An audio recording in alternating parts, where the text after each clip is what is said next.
The tiger's got my head in its mouth. I thought, this is my blood. I'm laying on my blood. It had its horns facing me, and it just kept ramming me and ramming me. It'd back up and then ram me again.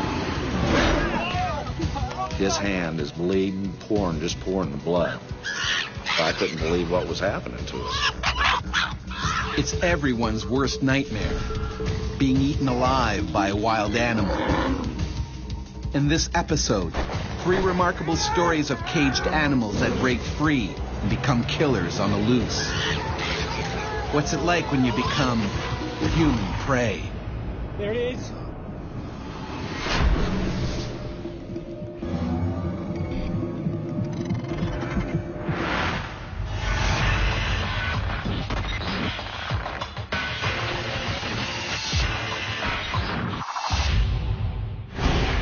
Gary Brown was nearly ripped apart during a deadly chimp attack on a sightseeing trip in West Africa. He turned and started screaming and charged. I didn't know that they get up to the strength of 7 men.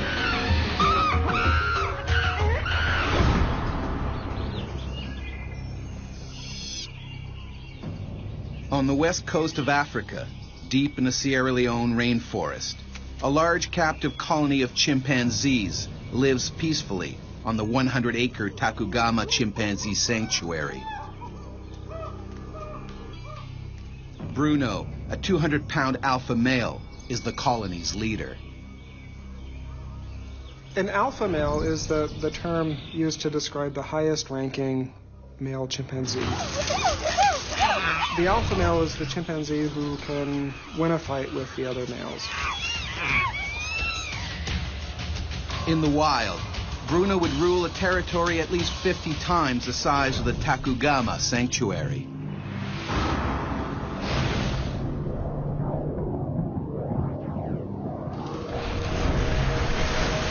Less than 40 minutes away, Texan telecommunications engineer Gary Brown is enjoying a day off at his hotel. Working here is a dream come true. They're hiring in Africa. Anybody want to go to Africa? And I held my hand up and said, I'll do it. I wanted to work overseas. Yeah, let's do it. This weekend, Gary's decided to head up to the mountains with a colleague, along with his friend Melvin Mama and their driver, Issa. I said my days off is going to be spent going and seeing Africa, real Africa.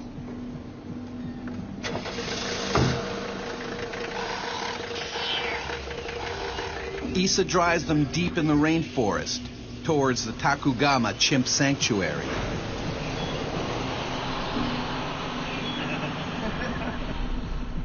He had told me for 2 weeks before about this place, and other Americans had said, yeah, you got to go up there and get pictures or something to see. It's the largest chimp refuge in the world. Bruno is the alpha male. He's so big. Yes, I'm from Texas. We grow prairie dogs bigger than any ape. You'll be glad he's behind an electric fence. Yeah.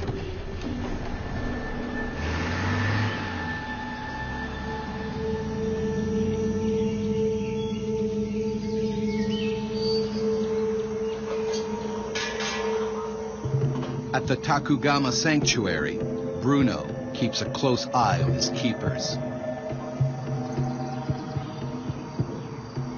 If you're in captivity, you spend a lot of time just watching, and they would see these locks being opened and closed many times a day, and be watching very carefully to see how to get out.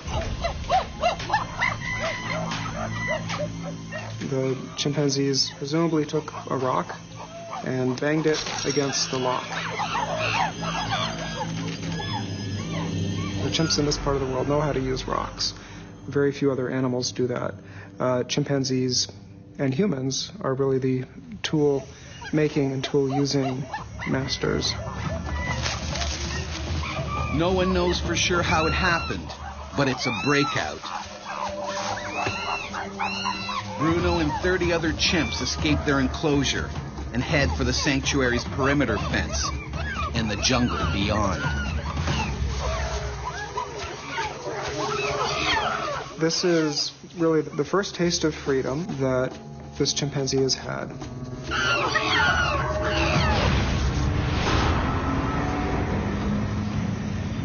Unaware of the breakout, Gary and his friends continue to the chimp sanctuary.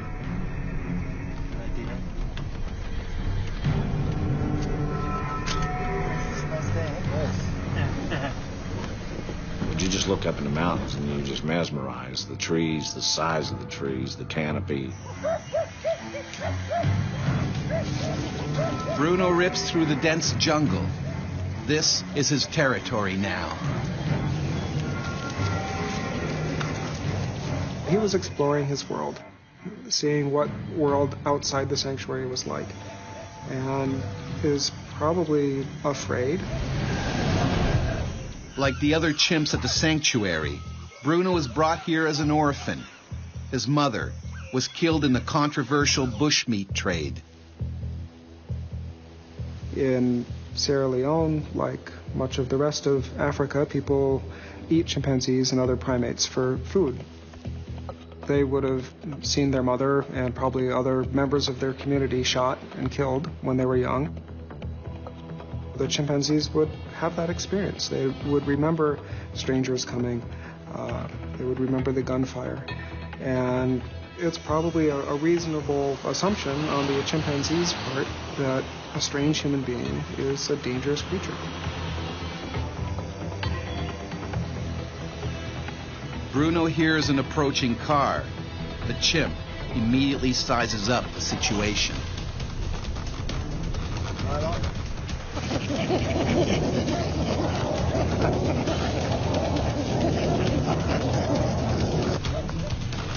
Hey, slow down. What is that? Something moving in the bushes. Hey, what is that? I don't know, man, but I want to get a shot of it. Come on, let's go. All of a sudden, out of the brush, this big black thing jumped out.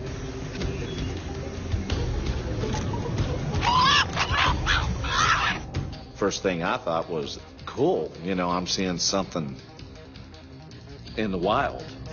Windows. Turn the windows up. Slow down, man. Jesus. Issa quickly recognizes that the huge chimp is charging. It's time to get out.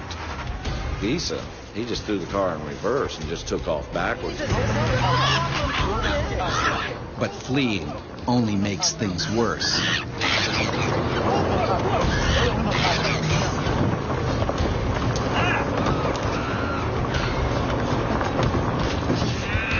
Up and he was level with the front window.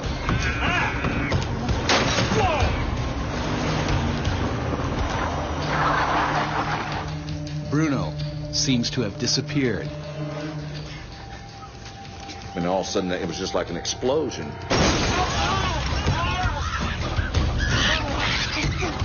A chimpanzee that's 120 pounds is going to be mostly bone and muscle with not a lot of fat. So you have a very compact and powerful creature. Fighting for their lives, they somehow manage to shove the furious chimp out the window. Melvin's hand has been bitten to shreds. Right here, all this was gone. If you run, you're showing that you're afraid of him, you're weak, and he'll take advantage of that.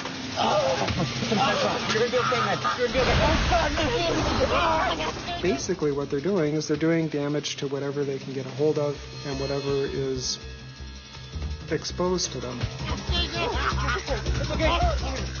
Not only is Melvin losing a lot of blood, but bacteria from Bruno's saliva could be spreading through his bloodstream.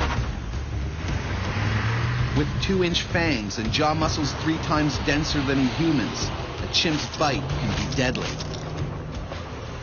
They need to get to a hospital. Fast. And we were yelling at him, slow down. He said, find a place to turn around, we got to get out of here. Panicking, He misses a vital turnoff. They're lost.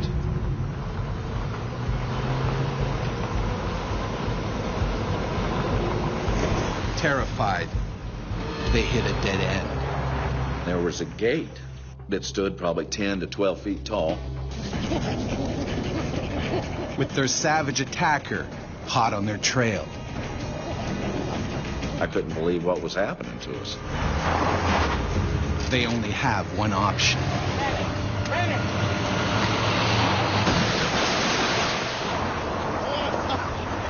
We stalled. The collision kills the engine. This car isn't going anywhere. We're on the hill. Let's push it, guys. Let's get jump started. But Bruno hasn't finished protecting his new territory. When they tried to escape, that showed the chimpanzee that they were afraid and vulnerable and may well have triggered a chase response. There it is. It's coming back.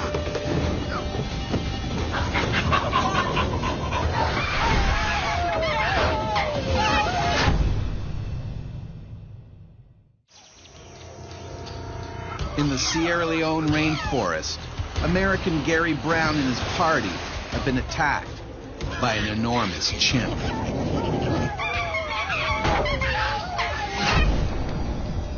I was blacked out, knocked out, I don't know whatever, but I lost a little bit of time. I don't remember people getting out of the car.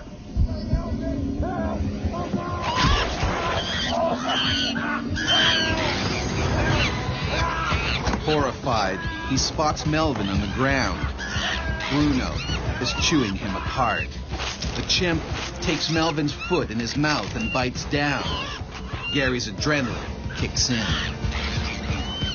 I was angry and just mad. Instead of running, I just started looking for a weapon. That's when I lost it. I had enough. And everything that came over me, came through me. All of a sudden, I had total clarity.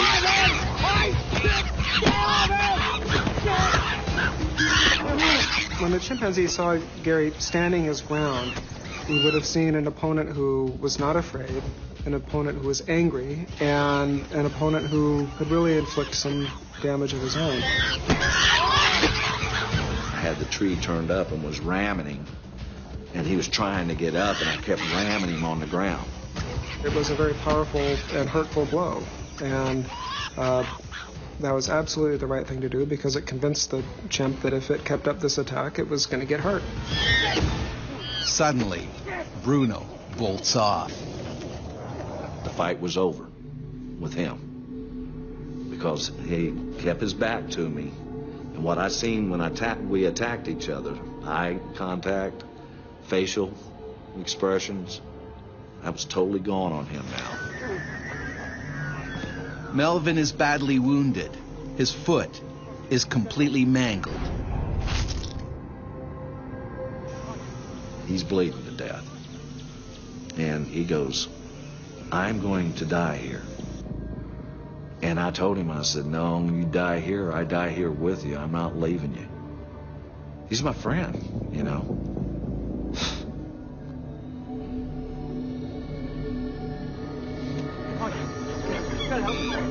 And there's no sign anywhere of their driver. Where's this one? He went for help. We gotta go.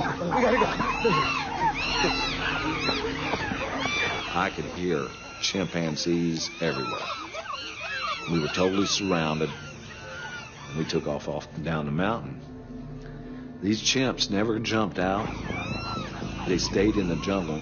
I kept looking ahead. And finally, we made it out. We made it to the road, the main road.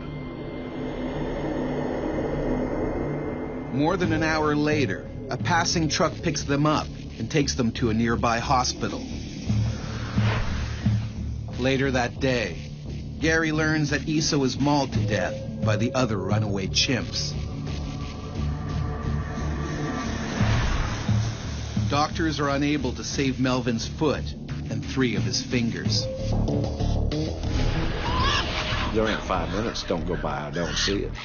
I'm going to have to picture it in my head every day the rest of my life. If you get bit by a snake or a shark or something, it's kind of impersonal and you sort of expect it. But for a chimpanzee, something that is clearly very similar to us in lots of ways, it would just seem a lot more personal, I'm sure. I have no misconceptions. I know Bruno could have taken me apart in a heartbeat. He could have taken me, I think he was just off guard.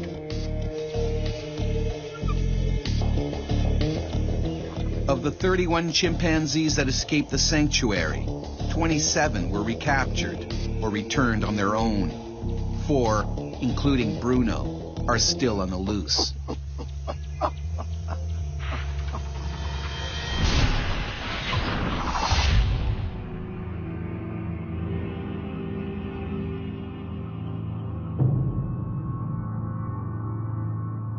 Gary Brown's case is not unique. In May 2007, a silverback male gorilla named Boquito escaped from a Rotterdam zoo. Petronella Yvonne the Horde was a regular visitor. She adored Boquito. She visited him 4 times a week, always smiling and making eye contact. She felt she had a special bond with the 400-pound gorilla. But on May 18th, 2007, Boquito somehow escaped. He headed straight for Petronella. To a gorilla, a toothy smile is an act of aggression, and now it was payback. Boquito dragged her around the zoo, breaking her arm and wrist. Visitors locked themselves in the cafeteria for safety. Boquito broke down the door, sending tables and chairs flying. Eventually, he was shot with a tranquilizer dart. Petronella never fully healed. Apes are by no means the most dangerous animals in captivity. Some would argue that honor belongs to the tiger. It can slay any human in its path with a single bite. Despite their deadly reputation, people still try to contain and control these remarkable creatures. In the 1920s, when touring circuses and wild animal acts were all the rage, Mabel Stark was the Tiger Queen. She would take 18 tigers at a time into the ring.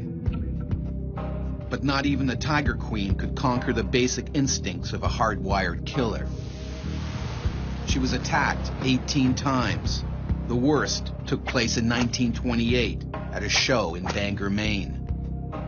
Stalking her from behind, one of her beloved cats lashed out at her left leg, almost severing it above the knee. Smelling blood, a second tiger jumped off his pedestal and pushed Mabel to the ground, mauling her savagely. Although doctors felt she would never survive, Mabel miraculously recovered and was eventually back in the ring with the animals she loved. As Mabel knew all too well, containing tigers is a risky business. Animal lover Jan Gold was also savaged by a captive tiger. When it broke free at a zoo, her lavish fundraising dinner turned into a living nightmare. He just reached up and grabbed my bag. He bit into my head, and the next thought was, am I going to survive this? Jeez, go for help! Go for help! Go for help! Zoo Boise is one of the most popular attractions in southern Idaho.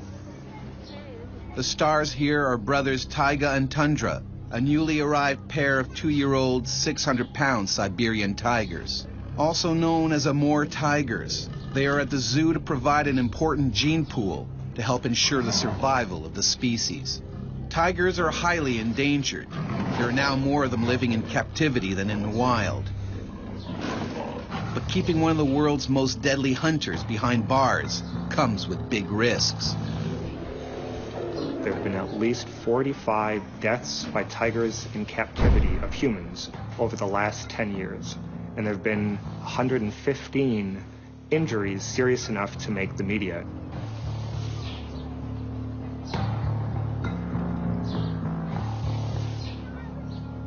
Tonight, Jan is helping to stage a fundraiser called the Feast for the Beast, a name that will soon prove darkly ironic. This was the largest fundraiser at the zoo. So there was going to be a silent auction, a live auction, some entertainment. All of this was on the park grounds at the zoo. The money will help build better facilities for the zoo's animals. I believe in doing what I can for the animals. I love animals. It's always been a fascination for me. In the wild, taiga and tundra would roam a territory 18 times the size of Manhattan. They are natural-born killers who can never be completely tamed. They can slaughter with a single bite. You can see animals at zoos, for example, that look at children running back and forth in front of the cages. There is an interest in chasing these children. Nearby in the tiger enclosure, taiga and tundra are getting increasingly hungry.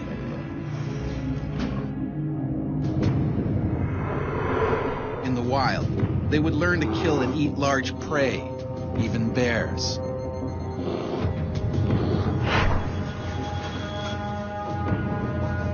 But on the menu tonight is 10 pounds of raw horse meat and vitamins.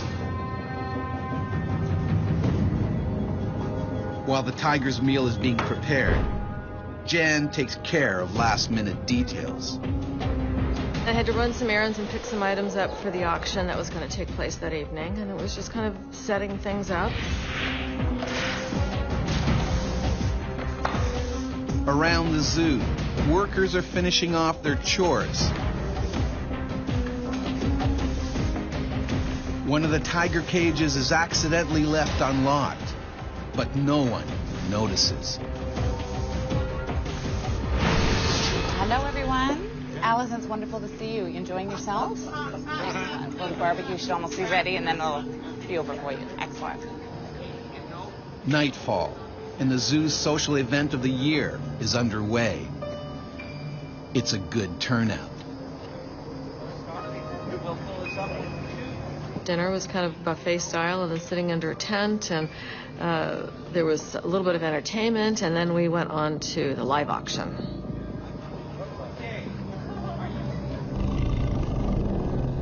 In the nearby tiger cage, taiga and tundra are most likely agitated by all the commotion.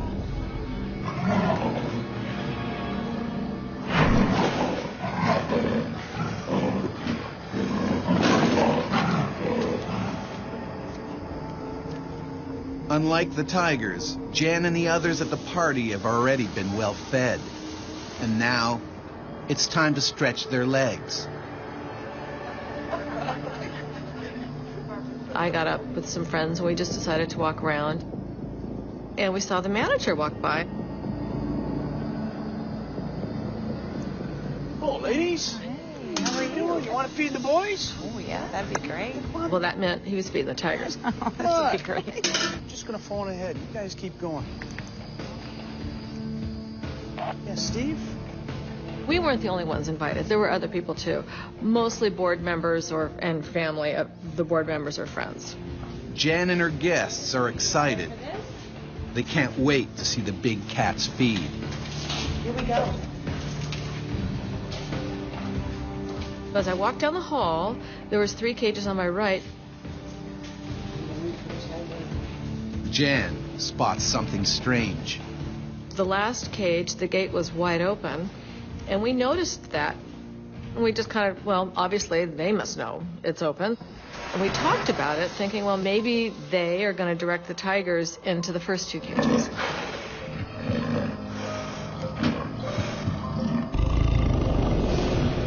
Instead, one of the tigers is now heading towards the third open cage.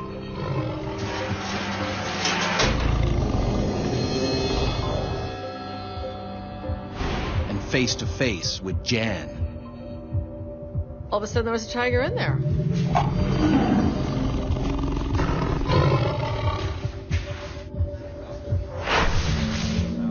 Oh, ladies. How are you doing? You want to feed the boys? At a zoo fundraiser in Boise, Idaho, a cage door has accidentally been left open. And now, board member Jan Gold is face to face with Taiga, a 600-pound Siberian tiger on the loose. It probably never had the door open before. It didn't know what to expect, but it moved forward and it could keep moving forward.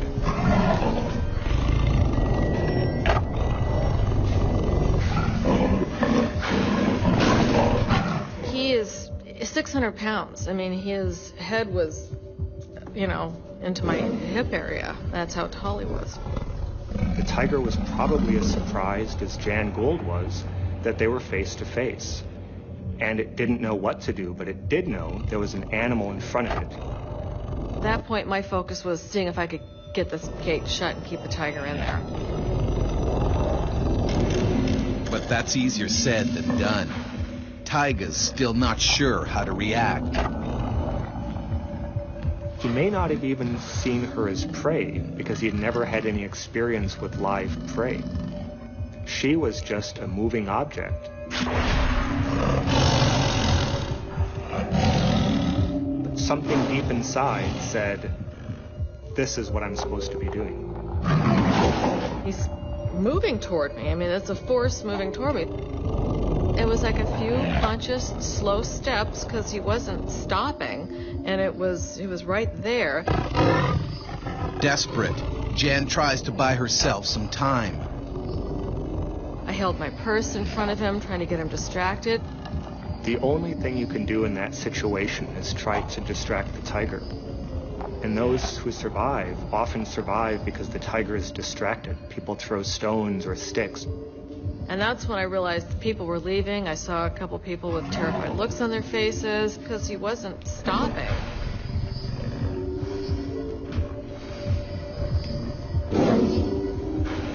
The tiger hasn't attacked yet, most likely because Jan's looking it in the eyes. You want to look big. You want to face it. In the wild, tigers prefer to attack their prey from behind. Without realizing, Jan makes a tragic mistake.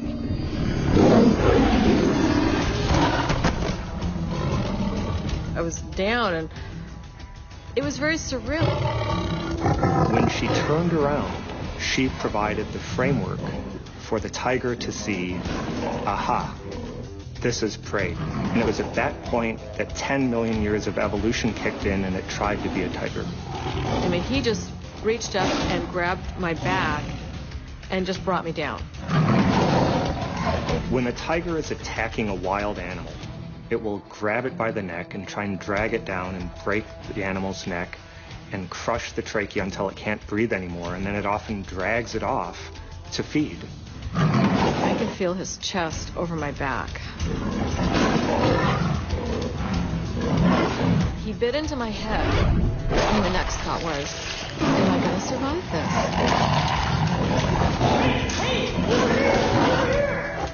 His powerful 4-inch canines can easily puncture Jan's neck vertebrae, forcing them apart, eventually breaking her spinal cord. He had no experience. He didn't know where to bite, but he bit, and he grabbed her head, and he kept on going. All the others can do is look on in horror. I thought he actually bit through and crushed my skull, and it was so loud. And then he came to a point and just stopped, and he held me there. He just sort of held me. A police officer hired as security for the event takes aim. Shoot the tiger! Shoot the tiger! Get over! Hey! For the veteran cop, it's tricky getting a clean shot. He fires slightly over Taiga's head just to scare him off.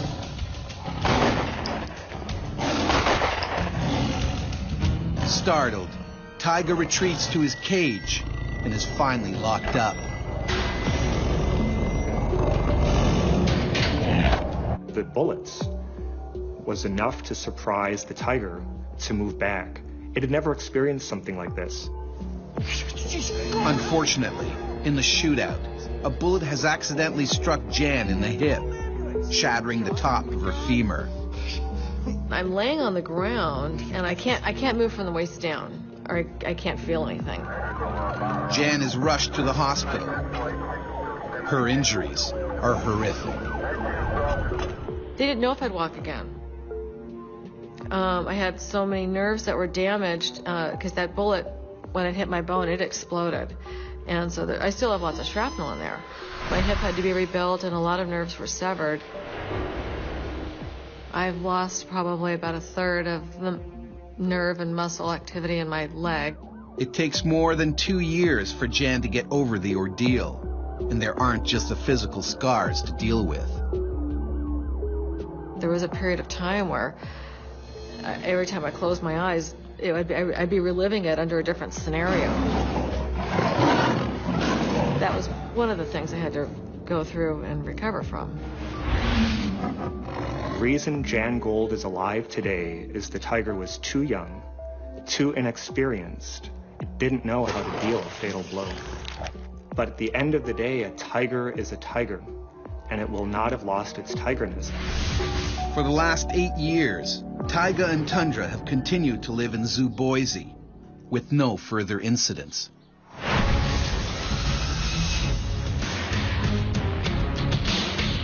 To avoid conflict, most captive animals are kept away from humans. But what about those bred specifically to attack, like bulls? Every 7th of July, locals and tourists gather in Pamplona, Spain to outrun a pack of angry bulls. It's a controversial event that dates back to the 16th century.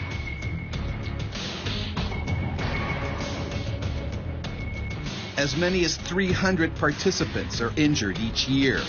14 have been killed since 1910. In 1995, Matthew Tassio fell while trying to avoid a charging bull.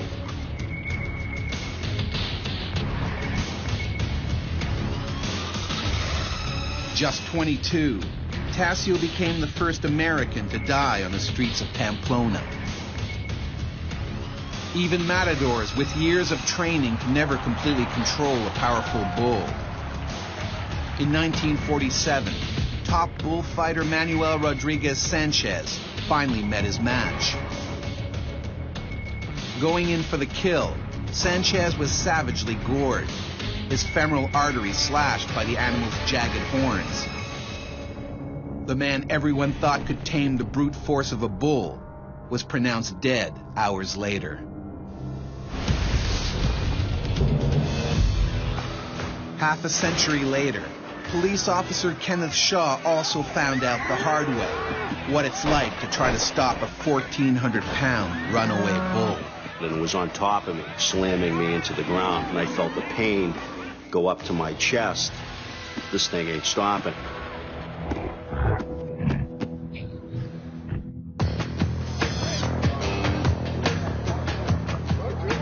Just north of Boston, in Lowell, Massachusetts, a controversial event is underway, a bloodless bullfight. In this version of the event, the animals are not killed. Nonetheless, bulls that are used are much more aggressive than regular farm animals. They're wiry, they're fit, they're athletic, they're fast, they're angry. So their, if you like, threshold for aggression is very different. So it's comparing a Labrador with a pit bull. As this enormous 1,400-pounder waits to face the matador, he gets increasingly worked up. When they're confined, when they're frightened, they get sometimes mean and certainly unpredictable. So stress, fear is really the big danger signal for the bulls that will get them to do things that in nature they would never do normally.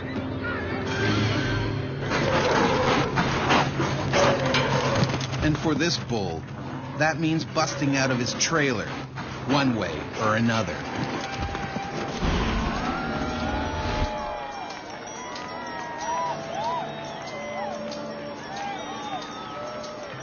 Nearby, Lowell police officers Maggie Malik and Kenneth Shaw are on duty. Basically, your job was to keep the patrons from not coming from the facility with any type of alcohol or anything like that.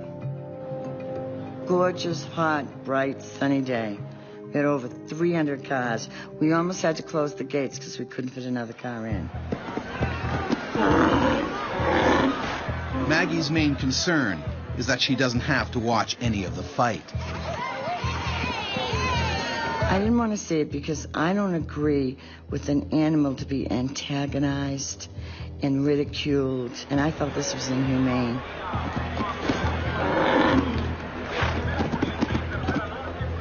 Their real problem, however, is a few hundred yards away in the bull's trailer.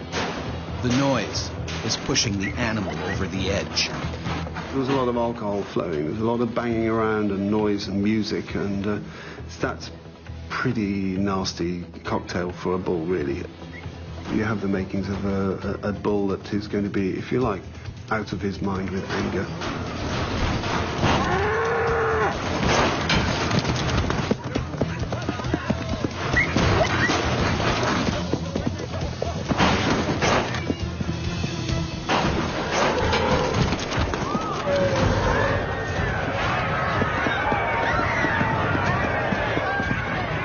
Suddenly, panic rips through the crowd milling around outside. All of a sudden, I see people start to run and start screaming. Kenneth races around the corner and comes face to face with a half-ton nightmare. Somehow, the angry bull is broken loose. Now all of a sudden I'm in a situation where I have to deal with that animal that's running rampant. There's no truth in the belief that red specifically is antagonistic to bulls. Movement is the biggest single factor which triggers a bull attack. The bull zeroes in on a target. The gentleman was basically with his back up against the bed of the pickup truck. And the bull just kept slamming him into the back end of the pickup truck. The strength of this animal was truly amazing.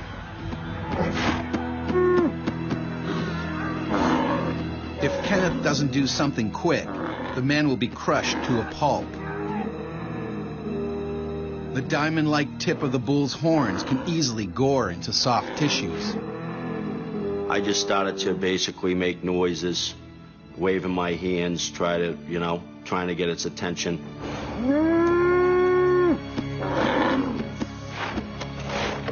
And then turn its attention on me. My adrenaline was just, it just all came so quickly. Charging at full speed is a wall of muscle. It was a scary sight. Nearby, Maggie is unaware that a furious monster is gunning for her partner. Everybody's screaming, there's music going on, you can't really hear anything. It charged me, and I jumped on a vehicle that was close. It slammed off that vehicle and then just bounced off. But I knew it could pack a wallop, so I didn't want to get hit with that. There is no protection against an attack by a determined bull, especially a bull of that breeding, of that degree of infuriation, of that degree of temper. Finally, Maggie spots her partner. Kenneth has nowhere to go. They can really hit like a battering ram. Nothing is going to stop them, really. And you'll be punctured. It'll go through your rib cage or some other part of your anatomy. They basically threw my body from the side onto the hood of the vehicle to get away from its wrath. And that made the bull mad. Don't frustrate him and don't antagonize him, because you always know that he can pull all the shots. It's frustrated. It looks for something else to demolish. It spots Maggie. He came with a run. He came with a snort. I don't know how to play like that. It's like, oh my God, what do I do with this bull? She zigzags, desperately trying to lose him, but he sticks to her like a shadow. They have this real benefit of almost 360 degrees coverage, so it makes them able probably to react more quickly than humans.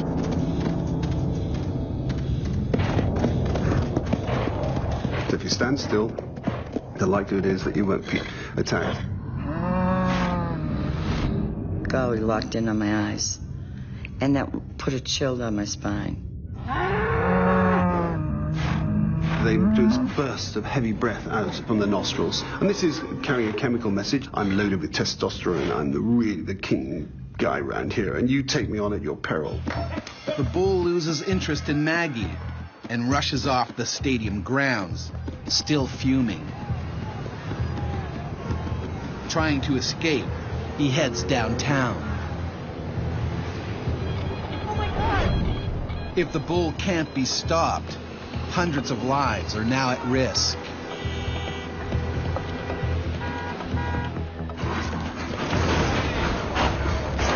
At a bloodless bullfight in Lowell, Massachusetts, a half-ton bull is on a violent rampage. And now, it's police officer Kenneth Shaw's job to take it down before he reaches the busiest part of town. I'm thinking that this animal is going to basically cause a lot of havoc if we don't stop it. I didn't really even know what I was going to do. I didn't want anybody else to get hurt. His strength and his power and whatever is going on with him. We're not taught in the police academy how to handle it. The only way that I'm going to be able to take it out was if I hit it in the head. But the bullets barely make a dent. So the bullets would have hit into the side of that animal, caused it pain, but didn't ultimately penetrate and cause damage to internal organs. All they would have succeeded in doing would be to infuriate the animal. They have very good armor in the form of their thick skin. The raging bull continues towards the crowd. And I was just hoping that it wasn't going to take a left where all the shopping malls were. Kenneth catches a break. The bull runs off the road and right into an empty parking lot. In an ideal situation, they would have just tried to contain or keep it in that parking lot, let it calm down. This is Officer Kenneth Shaw. I need backup. I need backup. The animal is cornered. It panics. And then it spots a familiar foe. The bull would have recognized him as that same individual, no doubt, and it was an unfinished battle. It's now or never for Kenneth. I have to try to take this out. If I don't, someone else is going to get hurt. But again, the bullets have little effect. This thing ain't stopping. So then all of a sudden it turned and started to do an all-out charge right at me. They will charge through literally a brick wall. It was basically literally trying to destroy me. It was trying to kill me. You know, it was bulldozing me and bulldozing me into the ground. Every time that I tried to get up and get off the ground, it kind of knew what it was doing. It'd swing its head and swipe at my feet and knock me back on the ground again. Pressure that they're able to exert, all their weight on your body, you're going to have broken bones and a reshaped face. And the intention is to kill you, is to take you out. All of a sudden I felt the pain go up to my chest.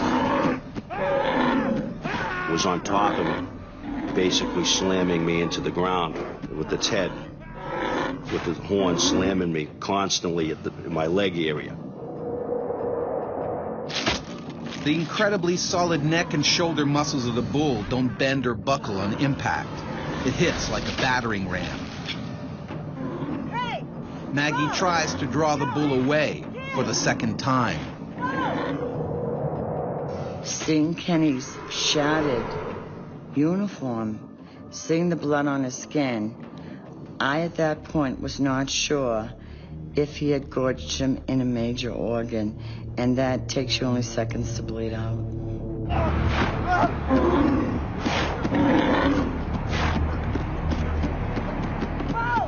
The bull is momentarily confused by Maggie's shouts, buying Kenneth just enough time to crawl for cover beside a car. His knee is gorged. It looked like prime rib. And I know there's a lot of grout and dirt and soot. It needs a lot of cleaning, a lot of room for infection, tendon repair, maybe fractured bones. Kenneth's in bad shape. Time is ticking. Maggie needs to act now. But the bull still wants a piece of Maggie and takes dead aim. So I said, come on, let's bring it on. Let's go get him.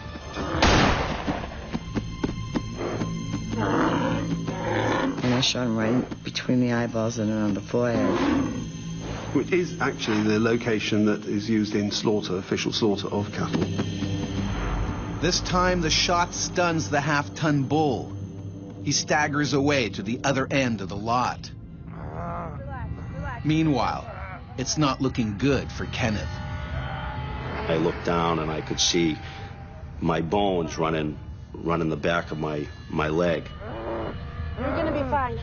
You're gonna be fine. The bull is finally put down when police backup arrives at the scene. Kenneth is rushed to the hospital and goes under the knife. Tore out a piece of my quadricep. And then I also received basically a laceration to one of my testicles. I could bend one knee, but I couldn't bend the other. 2 years later, he finally returns to the police force, a hero. I get the Medal of Valor for basically my actions that day. Despite the controversy, bloodless bullfights are still held in some states, including Texas and California.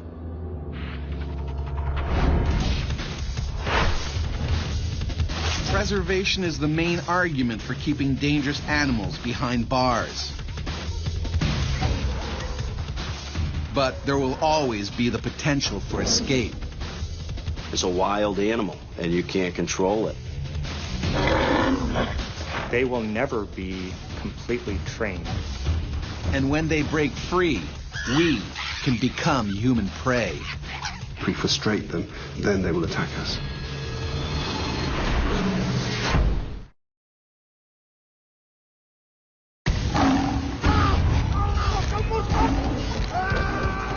She had already had her mouth over my head.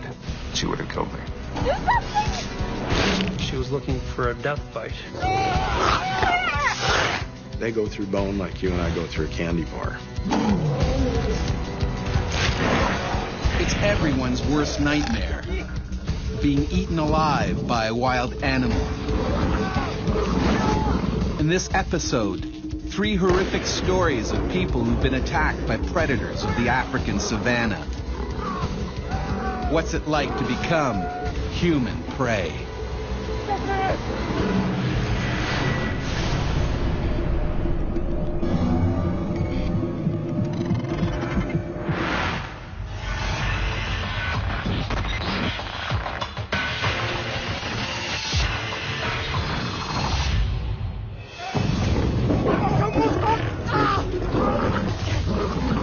Conservationist Gary Kamasha was lucky to escape alive when he was savagely attacked by a lion on a game reserve. And I thought that this was it. I thought this would be the end. The African savanna, home to one of the most feared predators on Earth, the lion.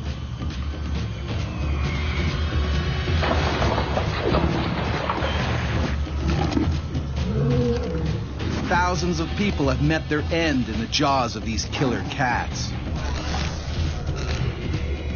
This pride lives in a game reserve in South Africa's Mpumalanga province. And when food is short, or they feel threatened, these big cats can turn man-eater.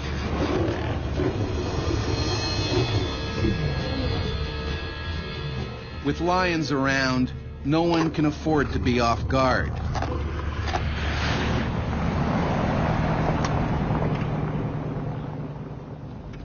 Danger is part of the job for 23-year-old conservationist Gary Kamasha.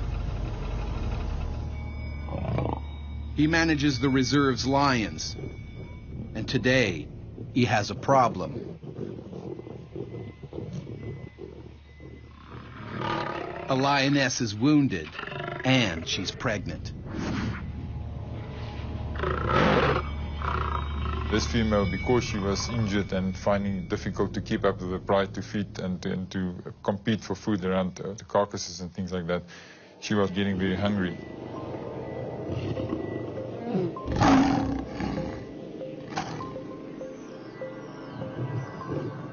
If Gary tries to treat the lioness, the pride can tear him apart.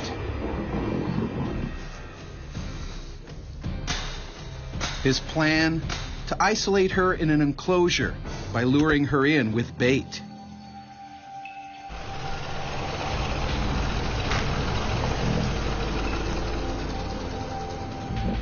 But the dominant males get to the meat first. Some are her own offspring.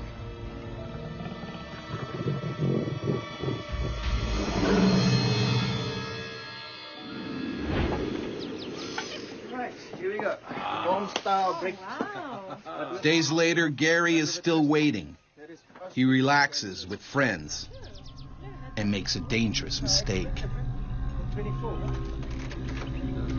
Yeah. I took off my sidearm and put it to the one side to just be more comfortable and not thinking of anything that can happen at that point. But today will be different. The pride is staying outside the enclosure, and the hungry lioness grabs the opportunity to feed.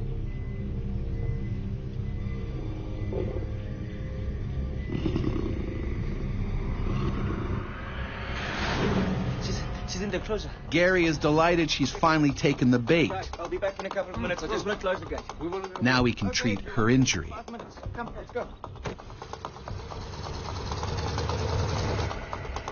I basically thought, okay, this is what we've been hoping for. Let's quickly go and close the gates and make sure that she's constrained inside. But in the rush, he's forgotten the one thing that could protect him in an attack.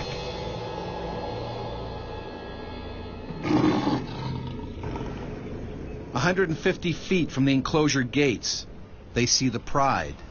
The lioness isn't with them.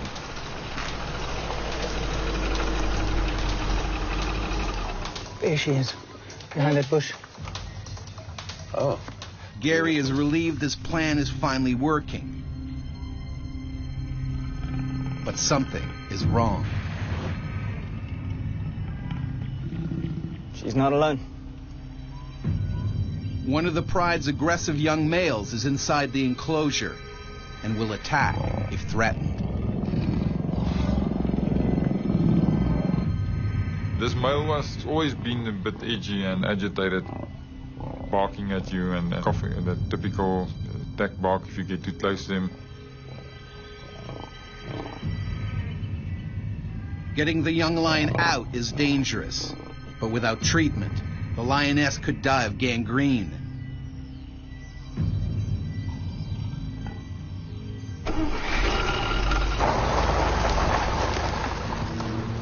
Gary's plan, forcing the young male out by using the truck.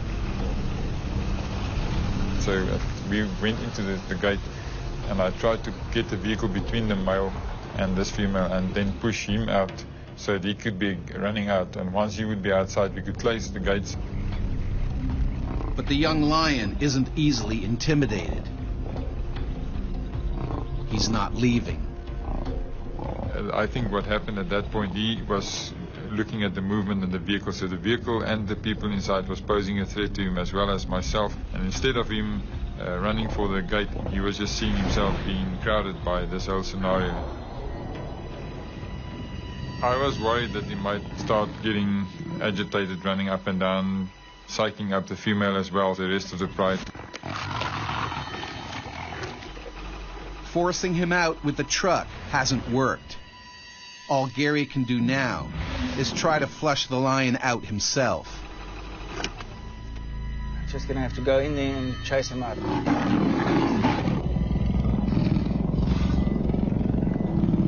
I thought I'd go on foot, use the vehicle as protection so the female couldn't really see what was going on, and then chase him out on foot.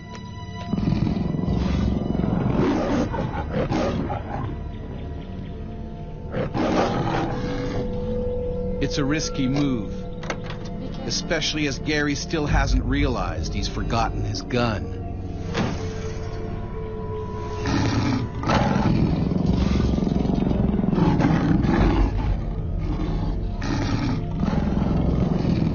By trying to flush a young adolescent male on foot is a big mistake. Young males tend to be the biggest troublemakers. Lions are not used to being in close proximity to human beings that are not inside of a vehicle. The lion is starting to feel threatened. It could attack at any moment. I was just assuming that this male would just run out, and I wasn't even thinking of him feeling a bit of discomfort. I was entering his comfort zone and his personal space.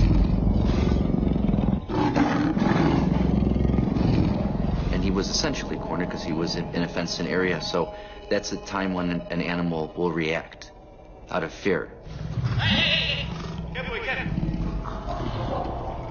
Instead of diverting his direction towards the gap between myself and the vehicle, he was actually zooming in on me.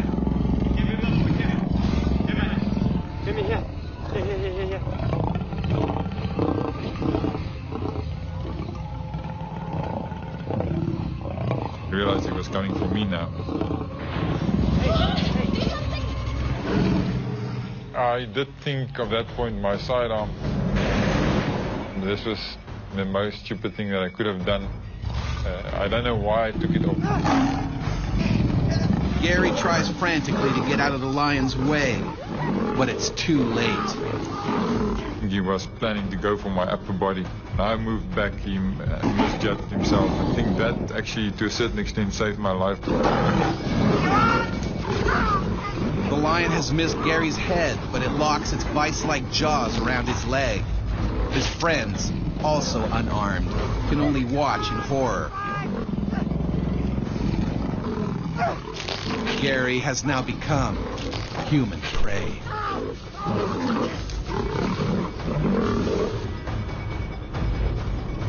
A lion has savagely attacked conservationist Gary Camache. Unarmed, he must now fight for his life with his bare hands. And I had my hands trying to push his head down and away from me and keep him down. It was like an iron vice, a big vice just clamping around my leg. A lion's jaws can bite with nearly 900 pounds of pressure, enough to snap the spine of its prey with ease. The lion certainly was trying to control him and immobilize him and get him to a point where he could access a more vital area.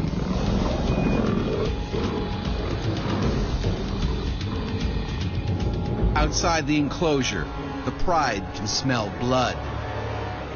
The pride were trying to figure out what's busy happening, where did those sounds come from.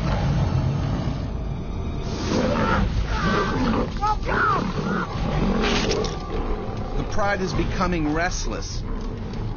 If they join in the attack, Gary is finished. Frantic, he tries to pry open the lion's jaws. Well, I tried to put my thumbs into his mouth between his premolars. I couldn't get in him. They were already too close to each other. I just realized there's no way I'll be able to get my leg out of this. Gary's friend Johan tries to find anything he can to use as a weapon. But he comes up empty.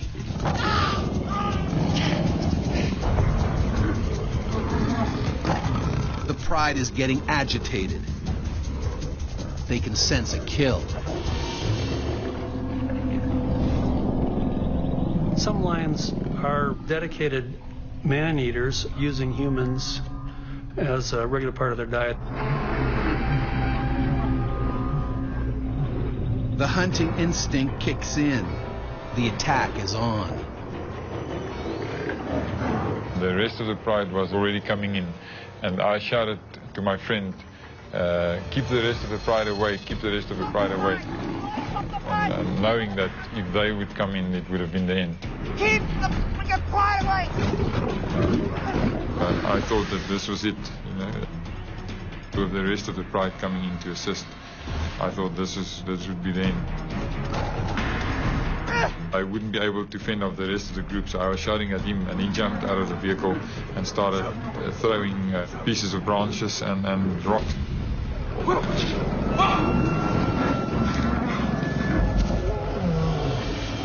Incredibly, Johan manages to hold the pride back. I'm coming! But Gary's leg is still locked in the lion's mouth. He needs to do something fast.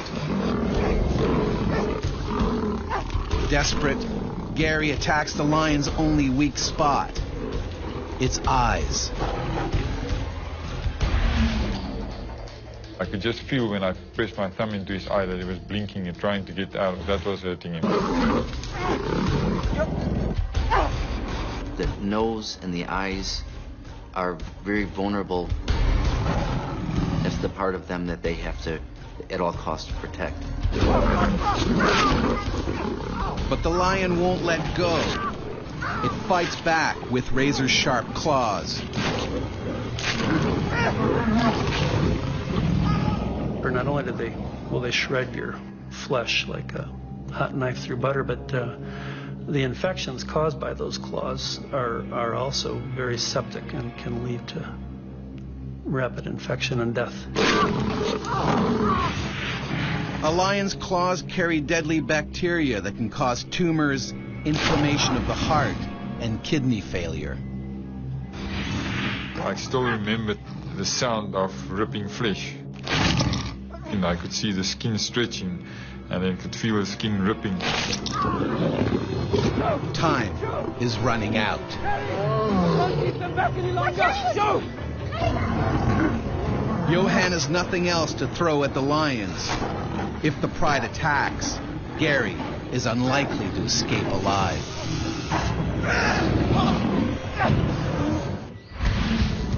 South African conservationist Gary Kamasha is being ripped apart by a lion. The rest of the pride are about to join the attack. Hey! I can't keep them back any longer! Fearing for his life, Johan has gotten back in the vehicle. The worst moment for me, Johan shouting, I can't fend him anymore, and his door closing, hearing his door banging, closing up. I realized how close I was to death. Gary struggles desperately to free himself. He punches the lion in the eye, but it won't let go. And I was just going down on his eye with my fist as hard as I could, and putting my thumb into his eyes and pressing down. For a moment, the lion loosens its grip. Gary sees his chance and takes it. I think what he wanted to do was to reposition himself and take me down. When he started opening his mouth, I ripped my leg out of his mouth. There he comes! Come on, get in! Let's go! The rest of the pride was very psyched up. 4, 5, 10 seconds longer, then I would have been taken and ripped apart.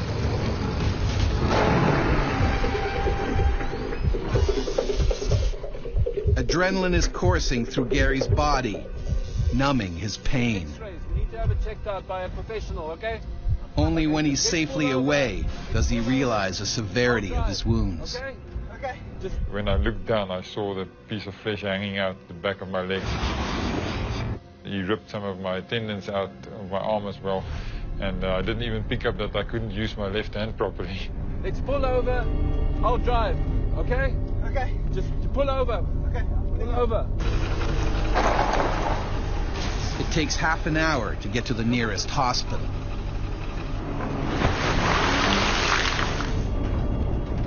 On the road down to the doctor, I remember I started feeling very awkward. I started getting a bit nauseous and not feeling well. I was bleeding extensively. Gary gets more than 50 stitches in his leg and arm. He's lucky to be alive. There was a number of things that saved my life that day, and the one thing that was definitely the fact that he was inexperienced and a young lion, and the fact that I saw him coming for me and jumped backwards.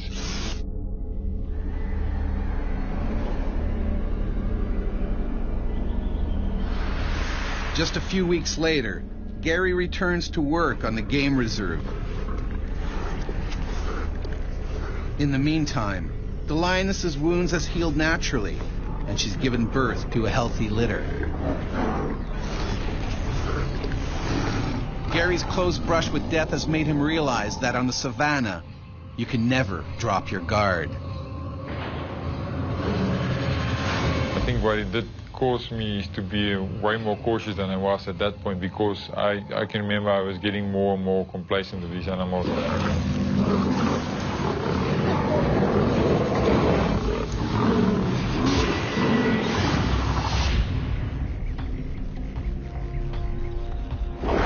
Ever since Homo sapiens first walked the African savanna, we have lived in fear of the mighty lion.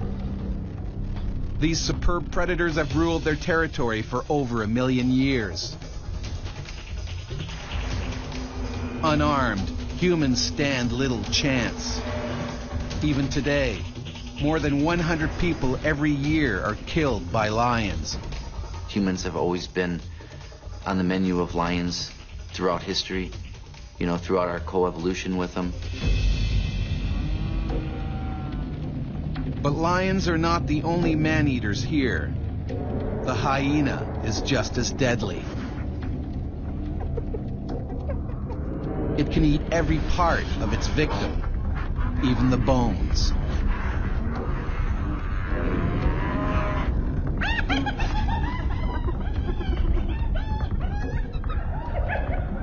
Hyenas are despised because they dig up graves and eat human remains. And feared because they kill the living.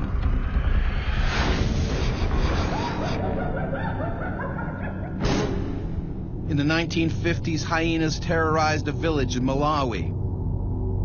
They killed and devoured 27 people, many of them children. The stealthy man-eaters crept up on villagers as they slept outdoors during hot weather. They grabbed their victims by the head and dragged them off into the bushes to feed. There was little left for devastated families to bury.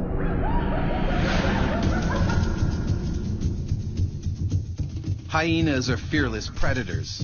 In 1972, a Malawi schoolteacher, Yerenda's luggage, was cycling to work when he was taken down by hyenas.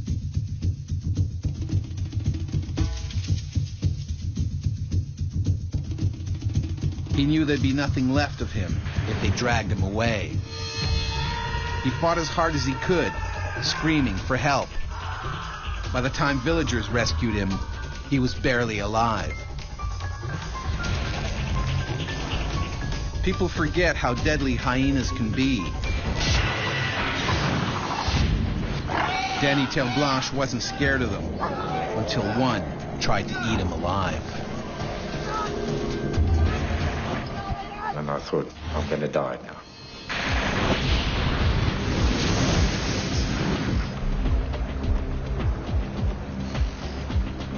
Spring 1998. Aircraft pilot Danny Terreblanche is enjoying a week's vacation with friends on the Zambezi River.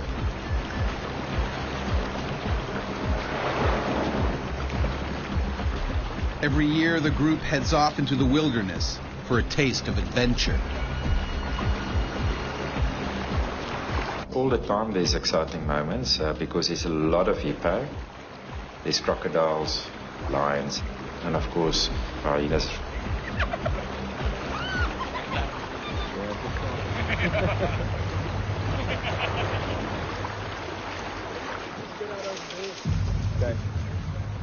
After an action-packed day on the water, the friends pull up for the evening.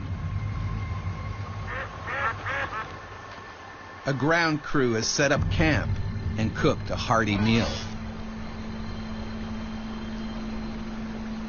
We thought we had a very successful trip, so we were a very happy bunch of people.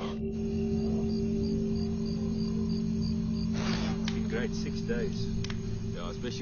It's the last day of the holiday. Time to celebrate. Some of my friends were wine farmers. And of course, we brought a lot of good wine with us.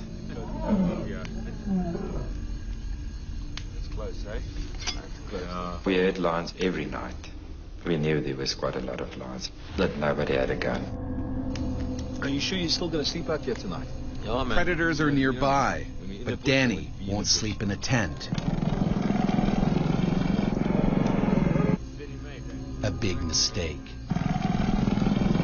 There's a recipe for hyena attacks, and the recipe would be sleeping with your door open, sleeping in your sleeping bag on the ground outside of a tent. Oh, I think you're welcome. I'm going to call it a night. Good night, gentlemen. Yeah, sleep well. All right. Yeah, you too. Thanks to you. Every night I slept outside, yes. But with some protection, I had chairs around my mattress. And of course I had a mosquito net that was hanging from a tree. But a flimsy mosquito net won't stop a hungry man-eater. These are animals that can dent a pipe, a 1-inch pipe. They can crush it without hurting their teeth.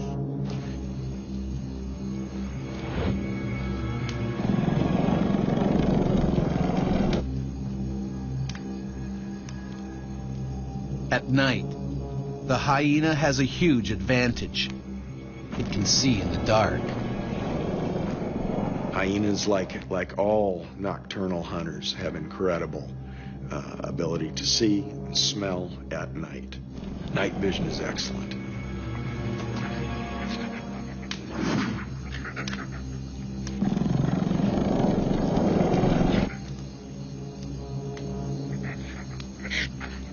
They're looking for garbage. They're looking for the things that were thrown out after dinner.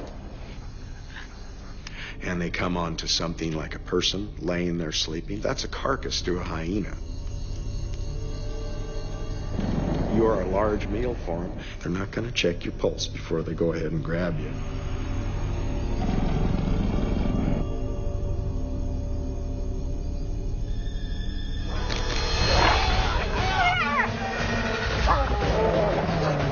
I thought somebody, they hit me with a plank over my head. When Danny realizes it's a hyena attack, his blood runs cold. If it drags him into the bushes, it could tear him apart in seconds.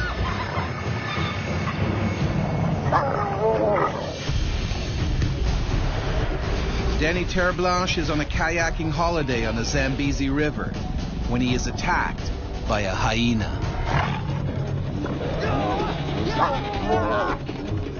I've got no weapon, and I think my way of protecting myself is to pull a thick blanket over my head. It doesn't bite my head off. A hyena's bite can exert a force of up to 1,000 pounds.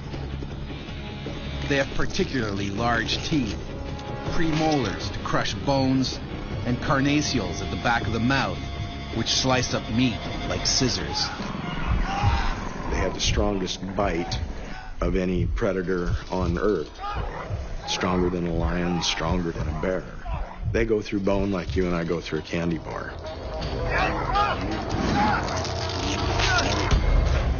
I tried to lie on my stomach in a crawl position, but was just instinct.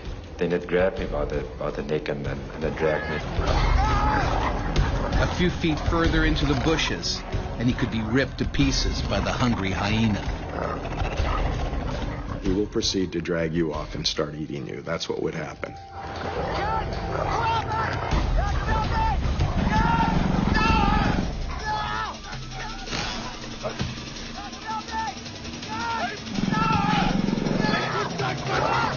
The hyena strategy is to kill you and then dismember you and then run away with whatever bits they could. Without the support of the rest of the pack, the hyena cannot fight for its meal. So it retreats. I felt the pain in my head, and when I felt it with my hand, I knew there was something terribly wrong. I felt a hole in my head. My biggest fear was that I lost my ear and I'm going to lose my hearing. And of course, the first thing that goes through one's mind is that I'm going to lose my flying career. Luckily, Danny's ear is still in one piece. Hold on, we just need to clean the ear. My ear was still in the mosquito net, hanging by a little piece of skin from my head. Just rinse it off. I think they probably will wash it with some good old Cape dry red wine. Desperate to save his ear, his friends bind it back onto the gaping wound. The nearest hospital is in Kariba, 80 miles across rough terrain. They need to hurry. Danny is at grave risk of a deadly infection. Hyenas eat rotting carcasses, and their mouths are crawling with dangerous bacteria. You can imagine the bumps in the road. I don't know how many times I've passed out. Adrenaline from the attack is wearing off. Danny's in shock. I prayed a lot, and I asked God to help me, and that was, I think, that maybe pulled me through. All right, now we're going to go through there now. This is what... It's going to be the place is going to be good.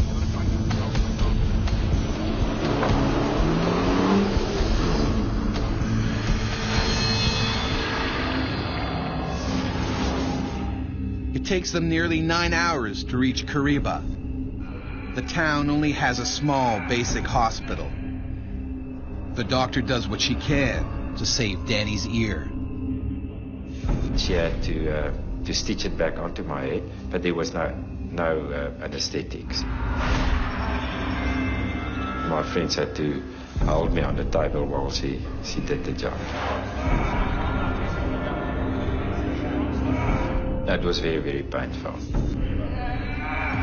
Danny is then flown back to South Africa, where a plastic surgeon performs 3 painful operations. His ear is finally restored, and he can resume his flying career.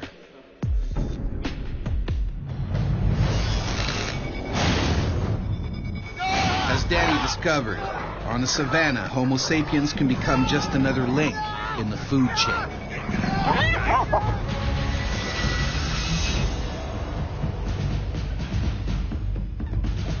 Humans aren't the usual prey for hyenas and lions. But when food is scarce, these animals will attack almost anything.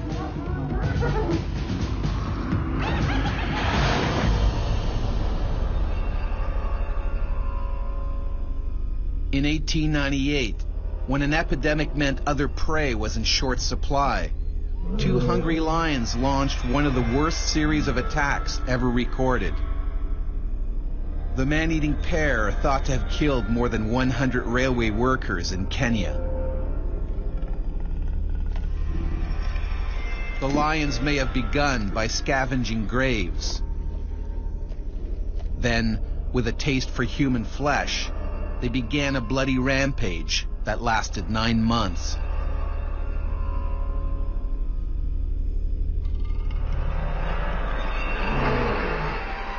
Work came to a standstill.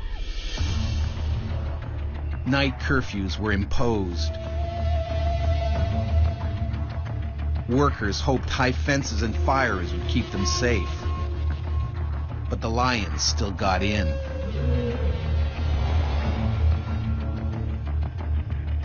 They pulled their prey from their beds and dragged them off into the bushes to be devoured. Chief Engineer Lieutenant Colonel John Henry Patterson knew he had to kill the lions if the railway was to be built. He tried for months to catch the savage predators. Then, finally, on the night of December 9th, 1898, he managed to shoot the first lion. 20 days later, he killed the second. Patterson became an instant hero. Male lions are extremely dangerous, but the lioness is just as deadly. She is a true hunter of the pride, a ruthless, efficient killer.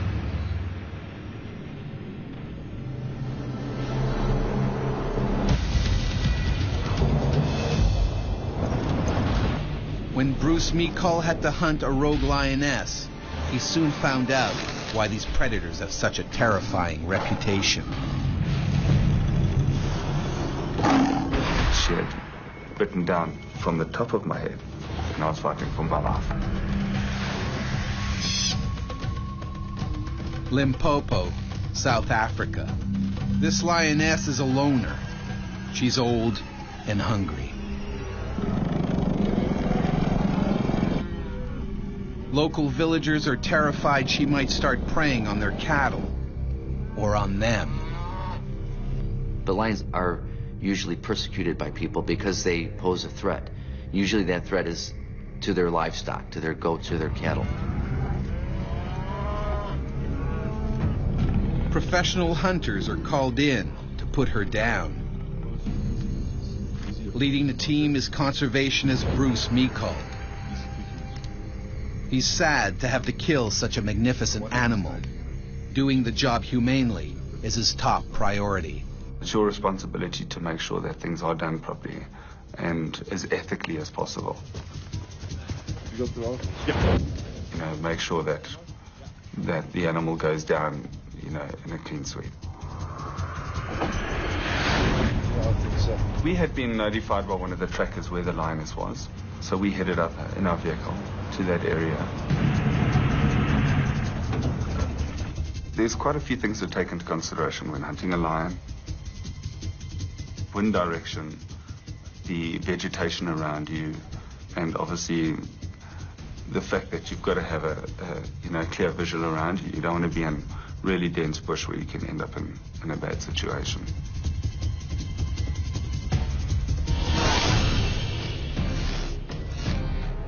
Bruce and his crew begin tracking the rogue lioness. So we started walking, looking for signs to see where she was. Tracks, old kills, things like that.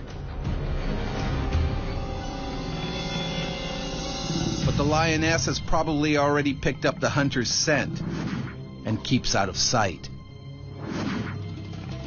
Lions are very good hunters. They're very good at camouflaging themselves. For 2 days, they search for the big cat, but she remains invisible. The longer it takes to find her, the greater the danger to local villagers. If lions can get away with it, if they have opportunities, they consider humans part of the diet, especially in more harsh environments where prey density of their preferred prey is lower.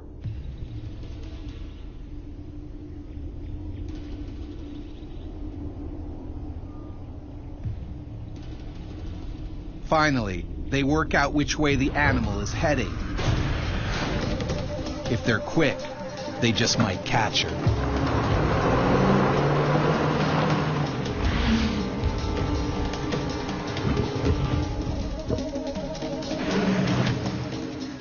later that morning, we had actually bumped into her purely through tracking. That enabled us, obviously, to get set up to take the shot. Bruce wants to take the Lioness out with a single bullet. If he only wounds her, she's likely to attack.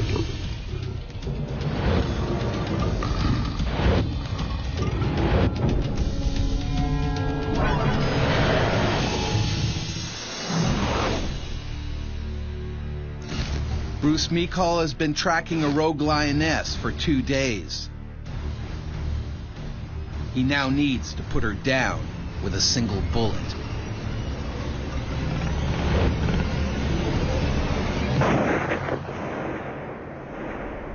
The shot was a good shot. But she got up and ran off. Went into thick bush. Something has gone very wrong. The bullet hit the Lioness, but hasn't killed her.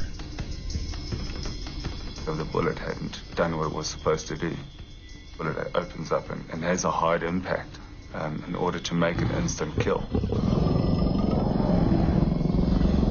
In this situation, it basically just went straight through.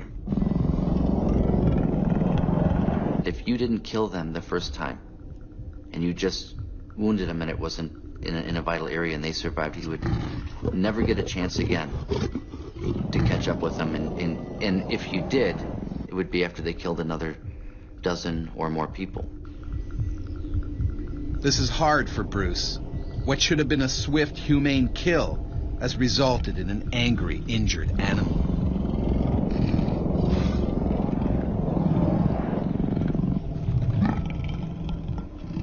The animal's adrenaline is up, and by walking in there immediately, you basically putting yourself into a situation where she's going to come out and attack you. Just have to be very careful. They decide to give the Lioness a chance to calm down. We had back as a safety precaution and got in our vehicles.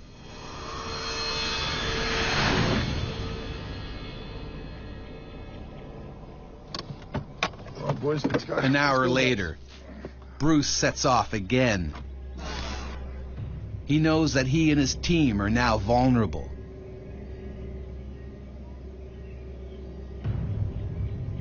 The Lioness is on the defensive and could strike at any moment.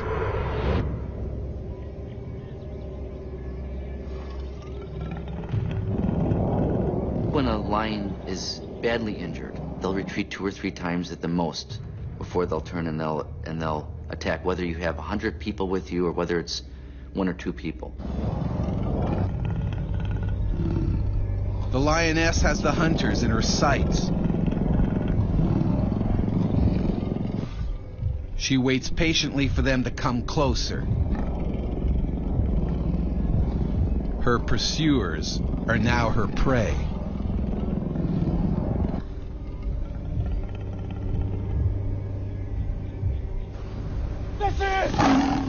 The lions will cover a distance of 100 meters in about 6 seconds. So there's not much chance to get into any position. So you basically turn, point, and take your shot. By the time I reloaded to take the second shot, she had jumped onto me. The attack is savage. The Lioness goes straight for Bruce's head. The main thing that they go for is the most vital spot and the most vulnerable spot, and that's the neck and the head. As we came down towards the ground, she had already had her mouth over my head and bit me on the back of my head. With the impact of us hitting the ground, my head bounced out of her mouth. To see teeth and saliva and hair, and I mean the sound that they make is incredibly loud. The others can't fire. They could hit Bruce. They fling you around like a rag doll. With their strength and power, every time they hit you, your whole body is being thrown about. She would have been feeling for his vertebrae so she could puncture and sever the spinal cord. The wounded cat is in a frenzy. You don't know what's happening. You're just trying to get a grip of the whole situation around you and what to do in order to survive. The lioness is much stronger than Bruce. The moment he weakens, she will kill him.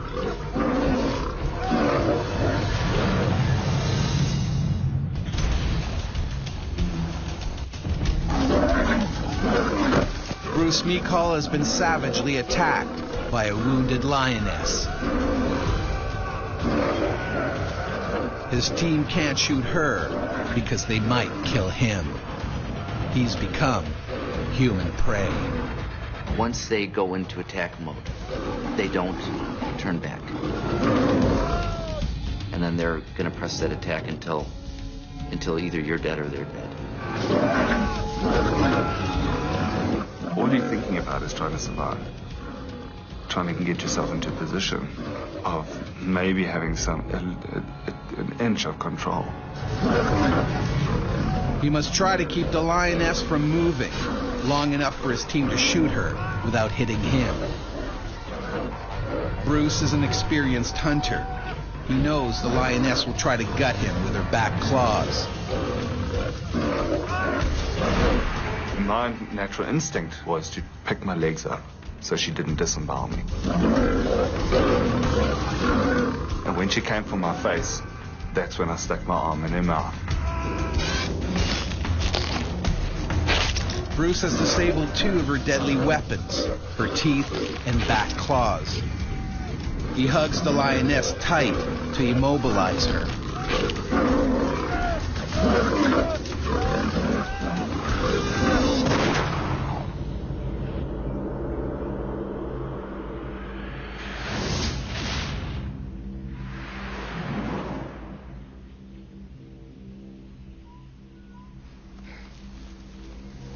The ordeal is finally over.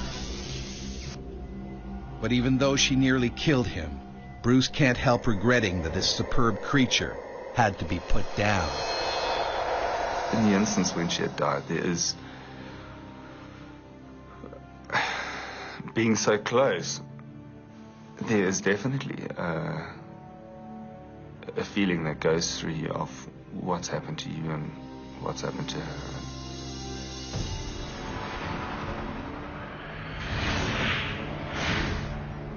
Shock sets in quickly.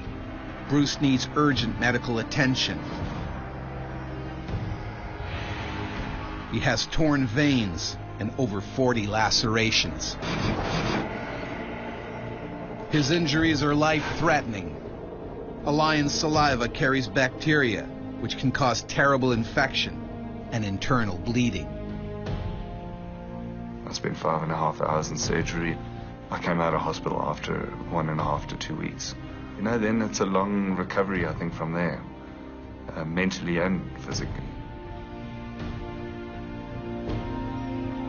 Within a couple of months, I'd healed up. I was able to use, my arm again, and a bit of therapy that, that helped. On the mental side, I think you've got to accept what's happened to you and move forward.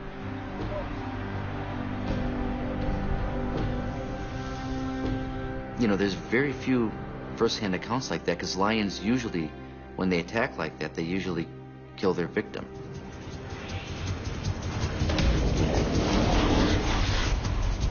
Bruce is lucky to survive. Despite his close brush with death, he goes back to work as a conservation manager in a savannah. But he's given up hunting for good. It's hard to go back to doing what you were doing after an incident like that.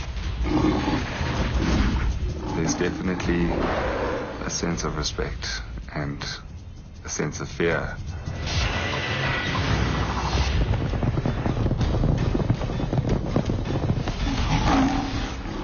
Lions and hyenas can kill a person in seconds, but attacks are rare.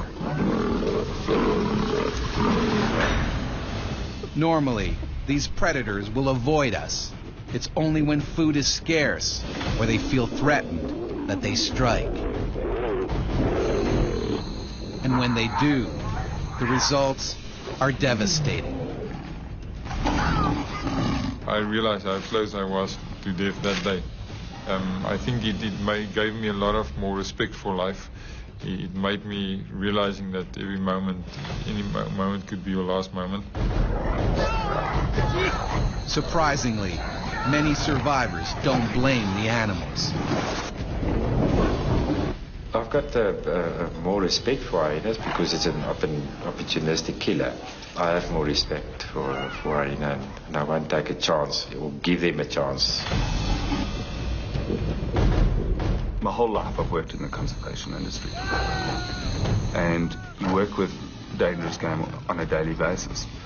So yeah, there's definitely a respect for big game, knowing their potential, but also the fact that we are in their territory.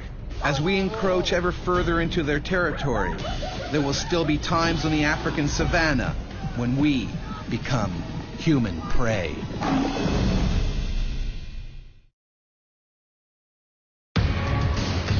I have this memory of blood pouring out of my face onto the ground. We were all gonna die. I knew I'd be bitten. Panic, fear, terror. You're scared. It was so completely overpowering. He just ripped my face off. I told myself I'd rather die. It's everyone's worst nightmare, being eaten alive by a wild animal. In this episode, 3 remarkable stories of people who've been savaged by distant cousins of man's best friend. What's it like to become human prey?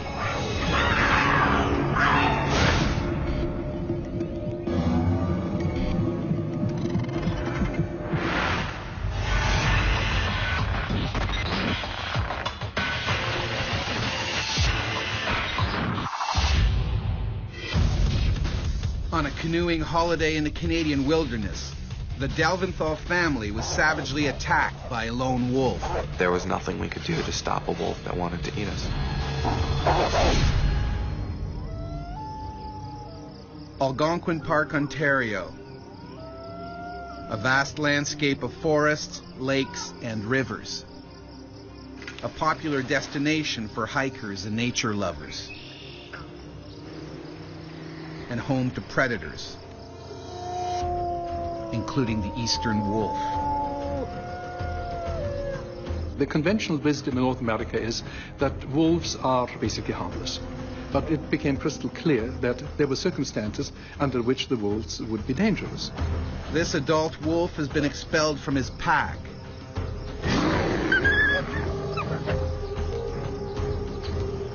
Forced to fend for himself, he's become an opportunistic predator, scavenging kills and raiding campsites. And he's starting to lose his natural fear of people. That's it. Just keep paddling straight on in. How you doing, guys? Yeah, just follow me in.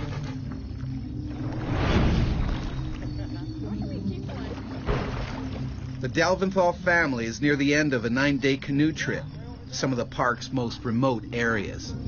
All right, then. We wanted to get away from people, get away from human contact, really get as much as possible into nature to appreciate it as a family. Yeah, dig right in there. It had been one of the best trips, probably one of the high points of our lives together as a family. As the day ends, the Delventhals look for a place to set up camp. Hey, Tracy, how about right over here? The perfect spot, isn't it? All right. Great job, guys.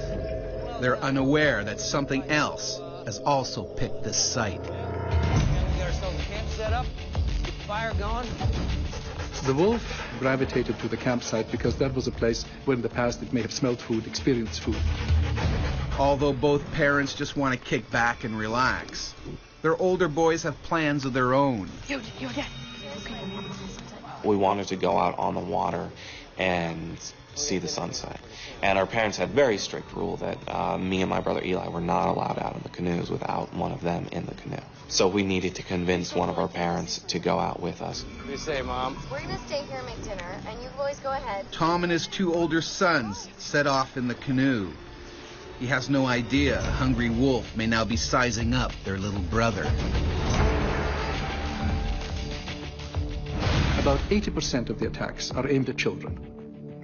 And children are being taken while they are still struggling and screaming and are being carried off.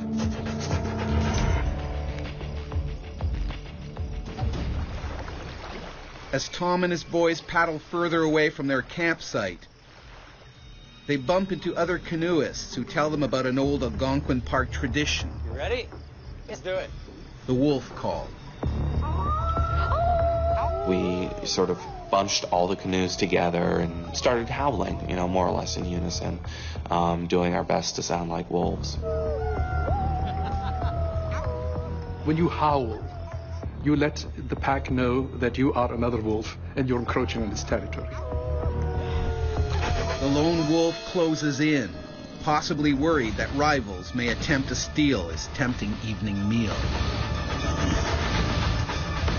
The forest around the site was really thick. You couldn't see into the forest at all. And I heard something and just saw the side of something.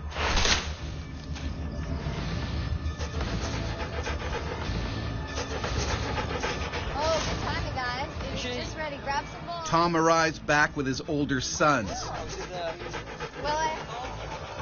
The wolf is likely scared away for now. All right, boys, time for bed. We got a long day tomorrow. It's been such a perfect evening that Tom and Tracy decide not to pitch the tents. The Delventhals will sleep under the stars.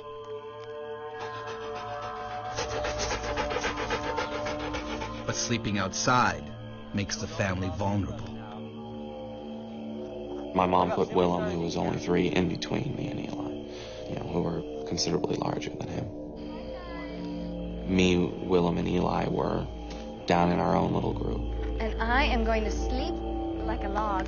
Tom and I, we were lying out under the stars and agreed that it was the most peaceful, grounded, safe that we've ever felt in our lives. And I talked about how blessed we were, that this was a glorious place.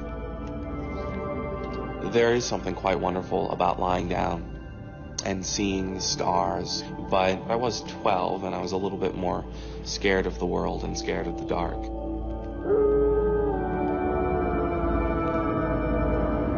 The ravenous wolf bides his time. He waits until the family is still.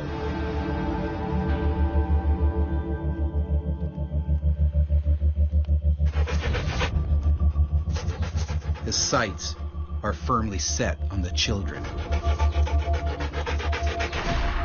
I was dreaming that I was walking through the woods with my parents, and it was sunny, and we were just sort of walking and talking. Finally, the wolf makes his move. He zeroes in on the most accessible prey, Zach.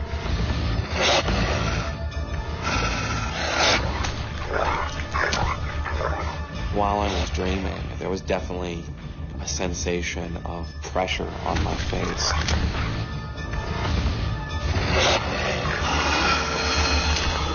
The wolf, as a killing machine, is extremely powerful. They really slice through tissues and meat and muscles and tendons. It's very severe. Incredibly, Zach keeps on sleeping.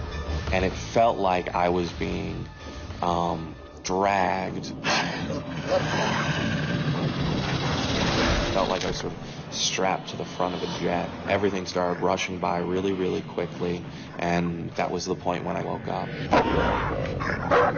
Startled, the wolf runs back into the forest. It was one long, ripping scream. It was blood-curdling. Zach, what's wrong? What's wrong? He kept saying, something bit me. But they still have no idea what bit him. It was at that point that my thermals were getting wet and warm. And he started saying, I can't breathe, I can't breathe, I can't breathe. And so I realized that he was bleeding profusely from the face. I sat there trying to gather myself, and I looked through the darkness to where they were huddled together, and then I saw the wolf. Yeah! Yeah! Go on! I was being as big as I could be and as loud as I could be.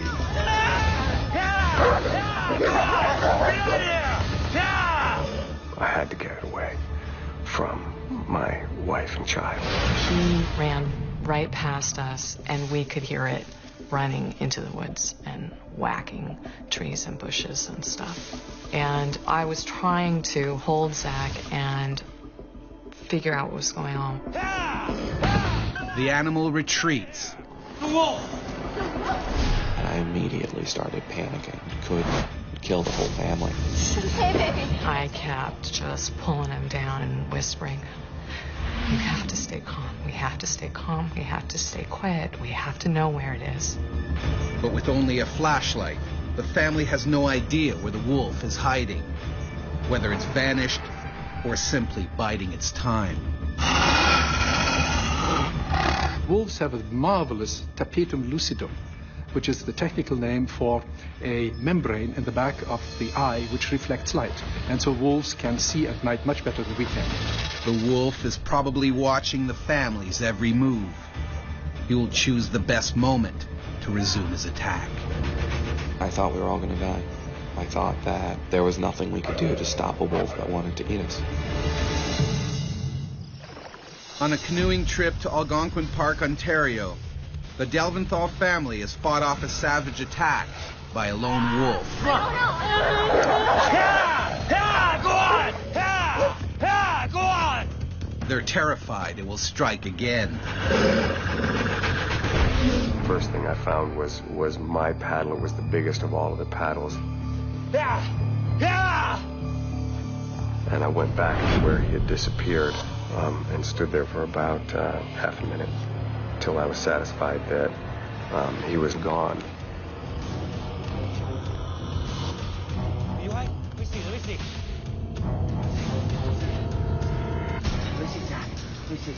My dad came up in front of me and shone the light in my face. Let me see, Simon. The first thing I saw was the terror and the fear in his eyes. And I could see that his cheek was totally torn through. I just kind of stopped and said, oh my God. I mean, it was slow and it was horrified and hopeless. And it was all there, and oh my God, and the look on his face. And I knew it was worse than I thought it was. Again, the hungry wolf emerges from the forest. Now he moves in for the kill. And my dad turned and charged it and followed it out into the woods. It was really scary, but I was going to beat him. I was going to destroy it. Go on! Get out of here!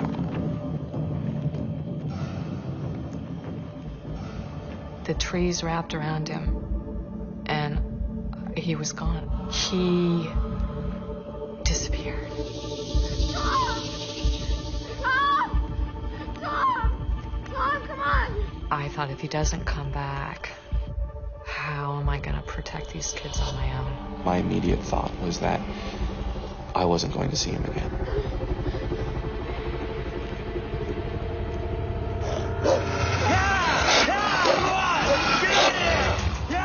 It was the darkest night I can ever remember, but all of my senses were really, really sharpened, and I felt like I could see exactly where he was.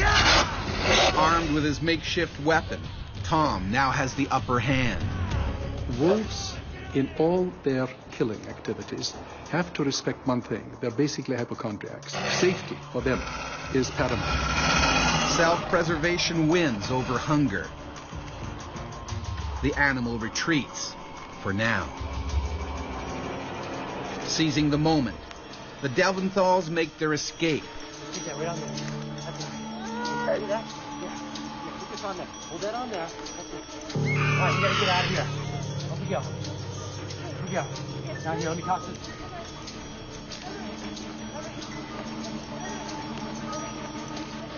Let's go, guys. Let's go.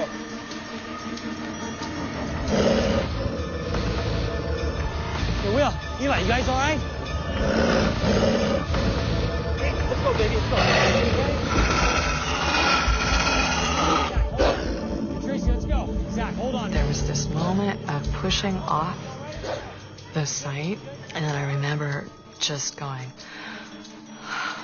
because I knew at least the wolf couldn't get us now. The family may have escaped the wolf's jaws, but Zach is still in terrible danger. He's losing blood fast. Hey, Zach, hold on, son. You all right? I thought about dying, so I was just sort of peacefully lying in the boat and figured I could slip away now and it would be easy. What changed my thinking was thinking about my family and thinking about how much they would all miss me.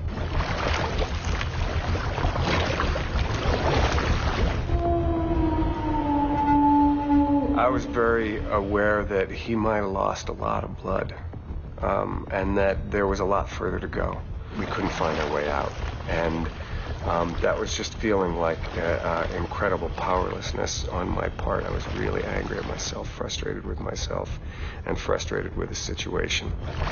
After 3 long hours, the family sees a glimmer of light. They arrive at a lodge, but the hospital is still another 4 hours away.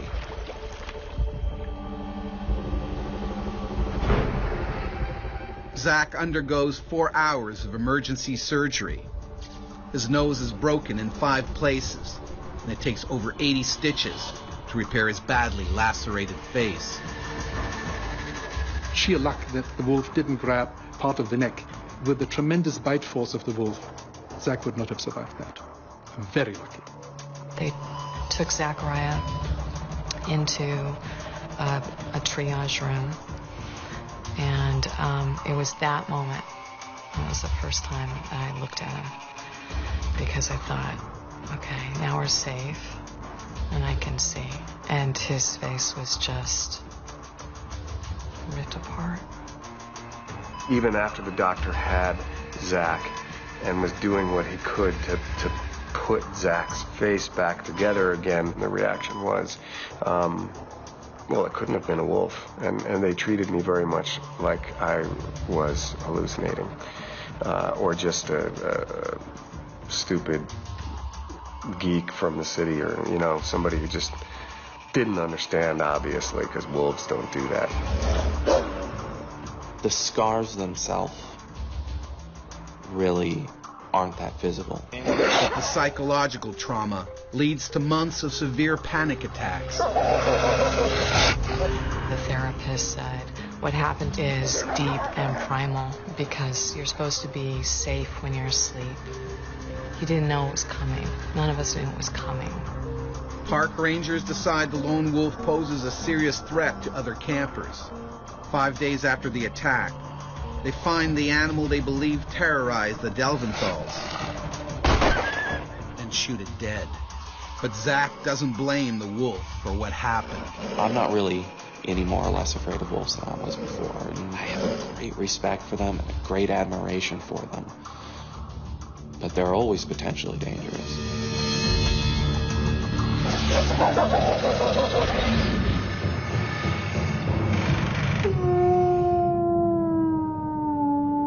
Throughout history, wolf attacks have been the stuff of nightmare and legend.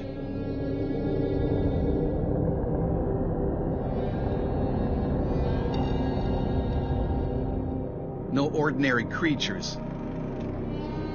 In mythology, they often represented evil, even the Antichrist. Not even death could safeguard people from the wolf's jaws. In 16th century Scotland, bodies were often buried on islands to stop wolves digging them up and eating them.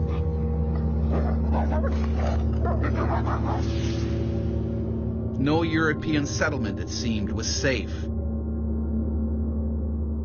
In 1879, in a village in southern Finland, a pair of wolves went on a bloody rampage.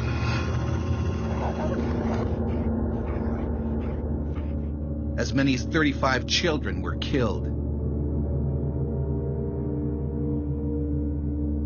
Eventually, the Finnish army was called in, but the wolves proved elusive.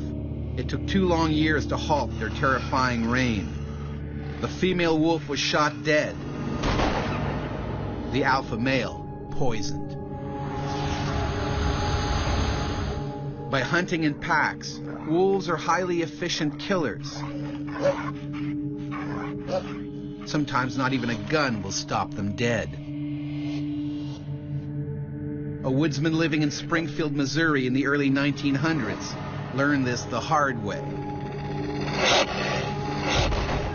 Ambushed by a furious wolf pack, he fought a heroic battle for his life, but overpowered before he could reload his rifle.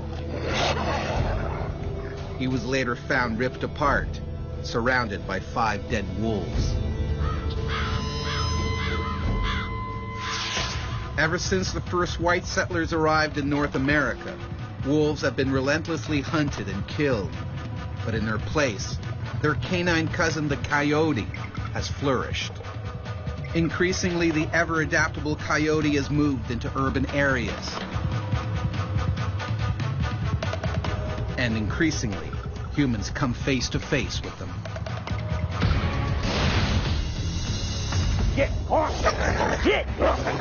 One afternoon in his yard, Jimmy Hawthorne ran into a wild coyote. A coyote with rabies. I couldn't believe what was happening. I knew I'd be bitten. It was scary.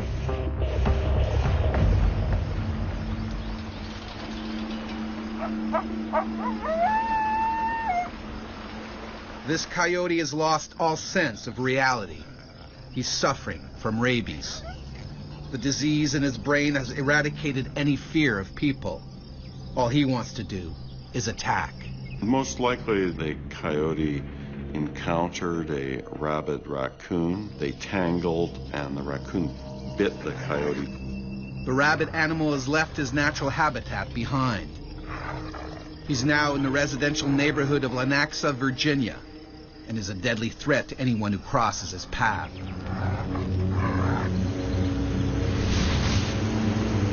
"47-year-old Jimmy Hawthorne is working in his yard on a lazy Sunday afternoon. His wife is inside, taking a nap. It was a normal day. I was actually using the lawnmower to blow the leaves off the yard. Jimmy is completely unaware that he's being watched. I probably see coyotes once a month, and then when they see you, they're gone. They're scared of humans. But not this coyote.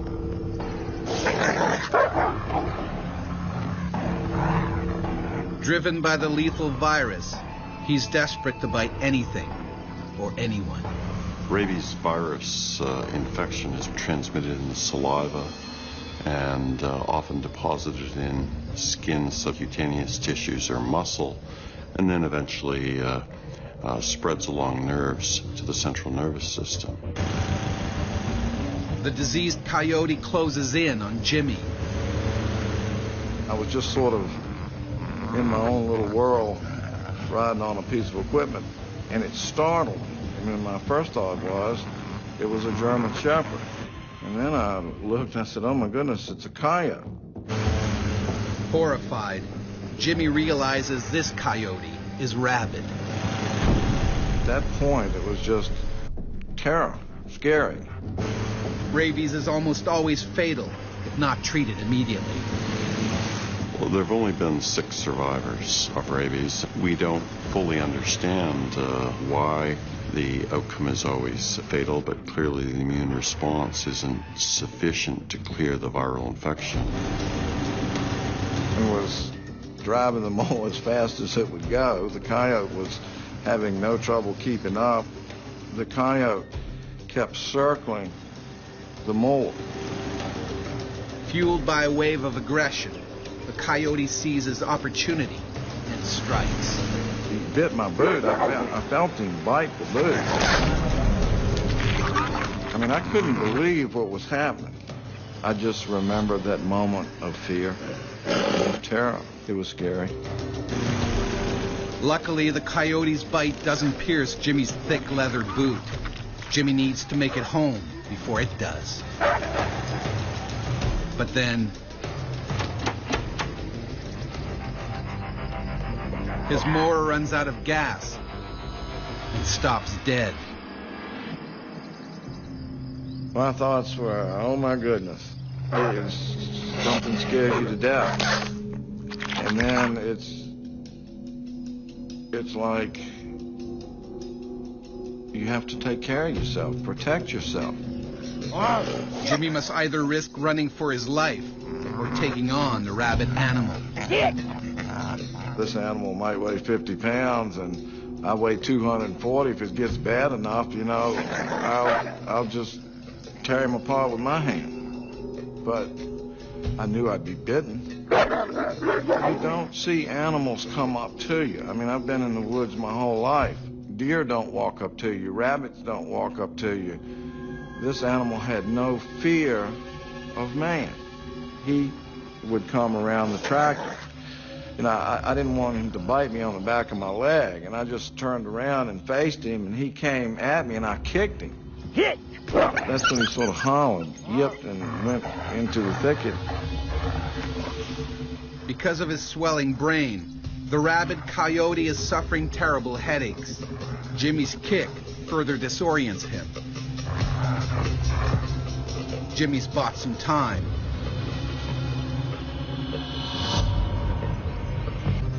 But only a little. I looked around and found a big stick about 8 foot long. And I said, well, I can use this to keep him off of him. And he was aggressive, extremely aggressive. Coyotes, canine teeth, are so much longer than, say, a Doberman. They're prepared to hunt and kill.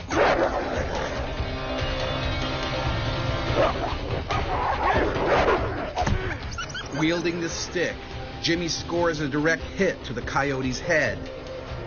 The crazed animal retreats, for now. Jimmy races for the house, but the door is locked. His wife still asleep. And the rabid coyote isn't yet done with Jimmy. I'm knocking on the door, and then I see him running across the front yard, coming back. The ever more aggressive coyote closes in for the kill.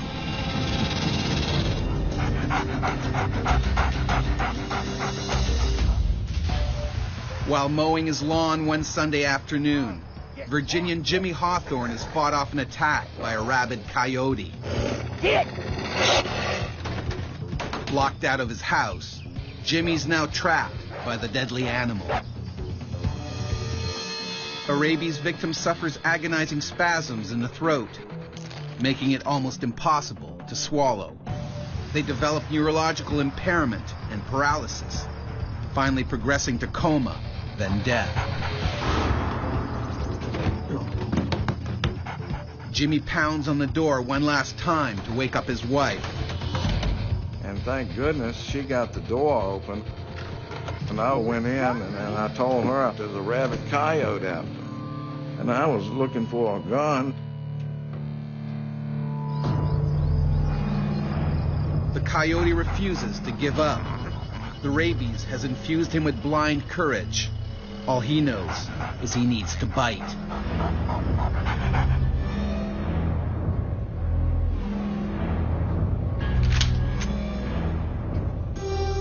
Jimmy has to end the battle now. In the initial stages, it's panic, fear, terror. Honey, you stay inside. You're scared.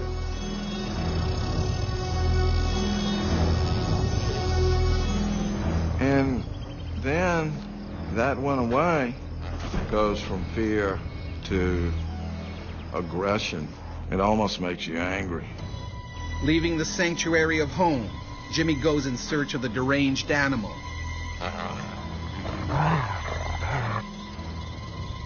But this time, he's prepared.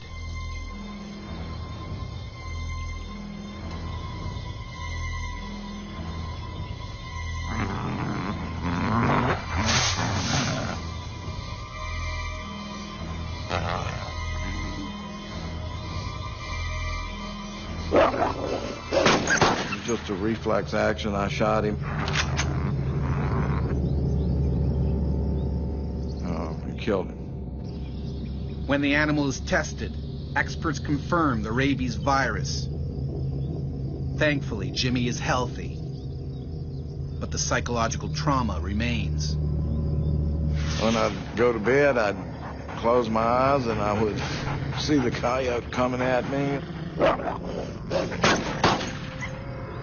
Now, when doing the gardening, Jimmy and his wife are always on guard, just in case. When the news originally did the story, when it happened, they said, "How do you feel about that?" And I said, "Well, you know, I would have rather been a lottery winner." So it was amazing to me how everything is nice. You're at home. It's a Sunday. You're working on your property. Everything's calm, and then everything turns into chaos. It's scary.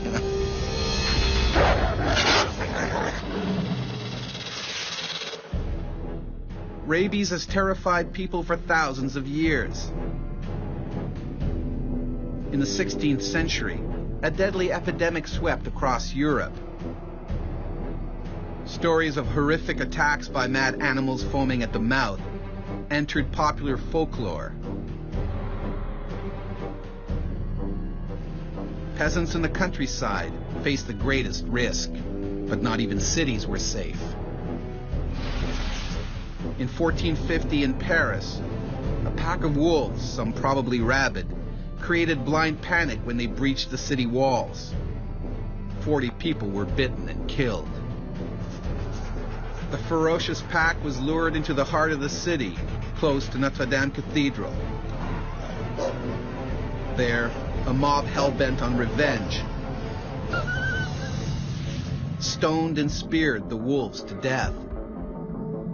While the wolf and coyote have always posed a threat to humans in parts of North America, there's a much more dangerous animal at large. The powerful cougar, also known as a puma or mountain lion, is thought to have killed at least 18 people since records began.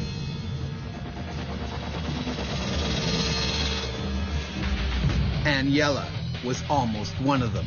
While on a mountain bike ride with her friend, a cougar pounced and tried to snap her neck. And you think, this is just a nightmare. I told myself I'd rather die.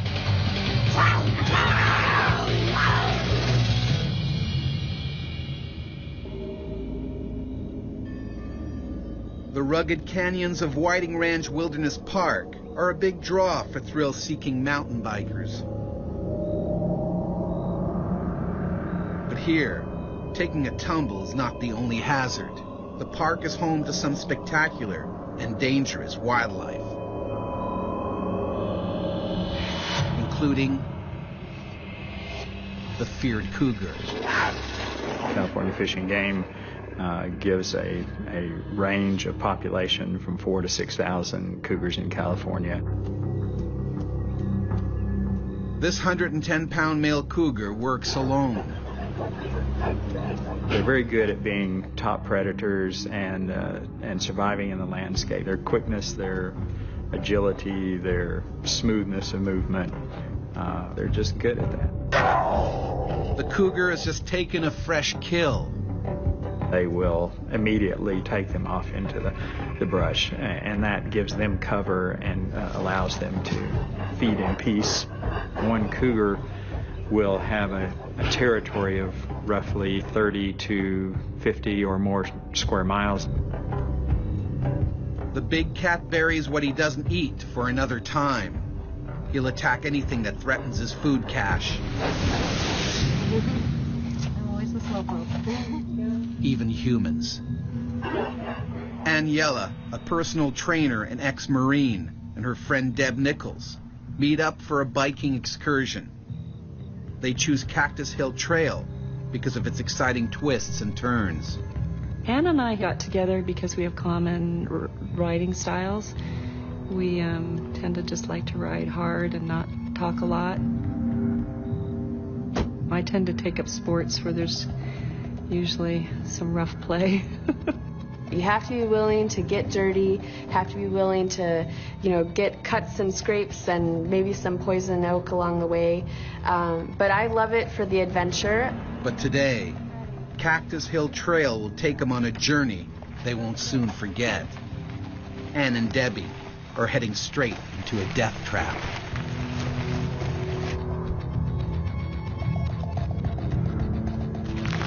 We were just kind of, coming into the downhill section. You're going to finish the ride soon. All the climbing is done. And our goal was to make it out before it got dark. The cougar jealously guards its precious food.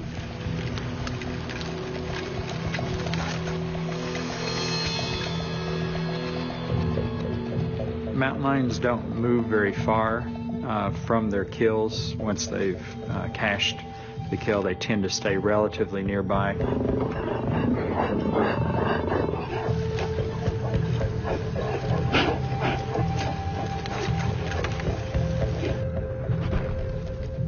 Just up the trail, another cyclist discovers an abandoned bicycle. Hello? He has no idea who it belongs to. As I was first turning down that trail, Cactus Trail, when I came around one of the blind corners, we actually saw a man standing with his bike and then the second bike with no person. And my instinct was that they had stopped and that his friend was going to the bathroom. So honestly, I didn't really take it very seriously. The cougar's heightened sense of hearing picks up the noisy cyclists. They're invading his territory.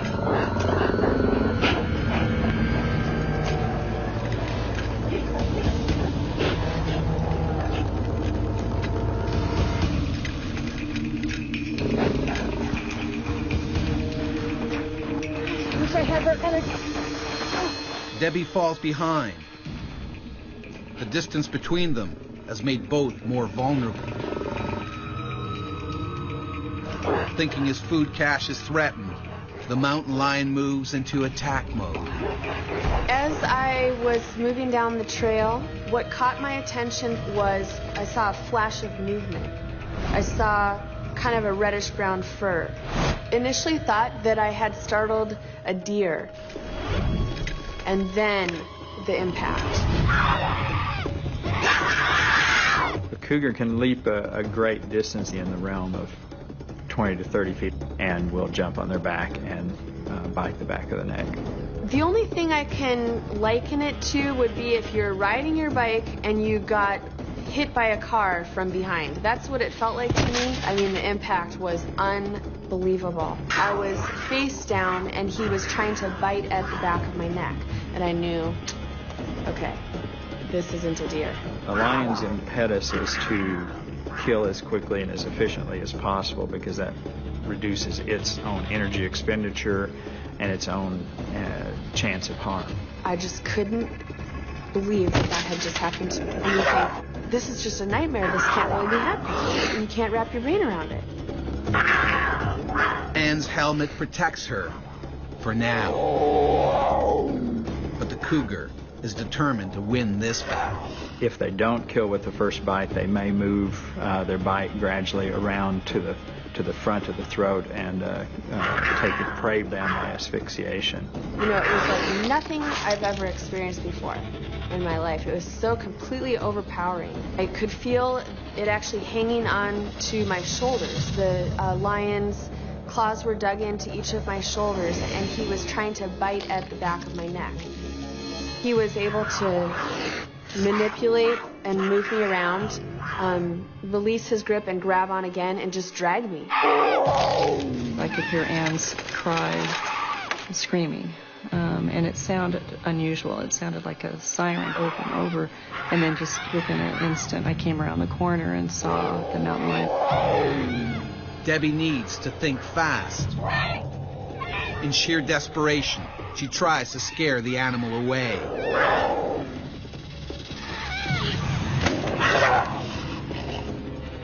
He didn't even flinch. They're very focused predators. They don't get distracted easily. They have to finish what they start. Risking her own life, Debbie does the only thing she can think of. When I grabbed her leg, I thought, you know, it was going to be something that would, you know, alarm him at least, but it didn't. It didn't seem to faze him. You know, all it would have taken is one swipe from that lion to take Debbie out. And she put herself in that situation where that was a very strong possibility. And I, you know, had a death grip on her calf area. I was just amazed at his strength. I just remember watching her face and watching her hanging onto my leg and screaming at the top of her lungs. Debbie's frantic attempts aren't working. She can't pry her friend loose. I was very aware that he just basically ripped my face off. An adult male cougar's powerful jaws are comprised of 30 razor-sharp teeth. Measuring as long as 2 inches, these massive canines are used to deliver a lethal bite. The other teeth are specialized in slicing and shearing flesh. They're able to crush leg bones, femurs, large bones, and commonly eat the entire skull. They're very, very strong. Anne is fighting a highly motivated killer and losing. To be honest, that was the only time. It was for a split second, but I basically told myself I'd rather die. I don't remember anything but his tail smacking in his eyes and thinking, I'm so close and I'm screaming so loud, why don't you let go of, you know, her face?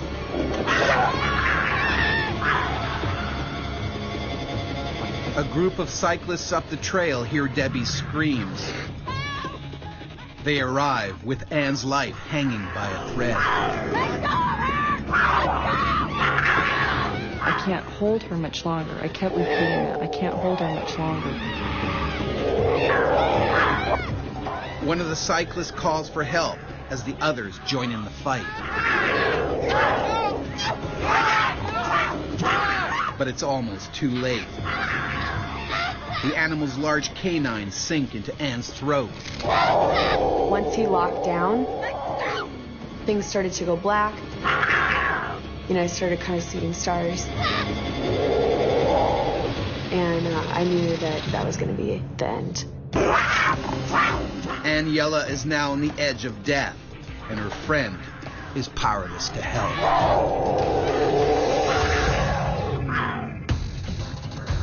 Aniela has been savagely attacked by a cougar in a California national park.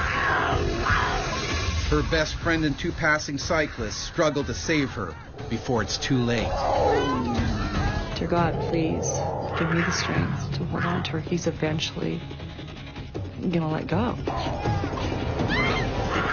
But the cougar is determined to finish the job. Their focus is intense, even to the point of ignoring a certain amount of negative stimuli, rocks and sticks and things like that. They're very focused, but they do recognize that they're getting hit, and at some point they potentially will give up.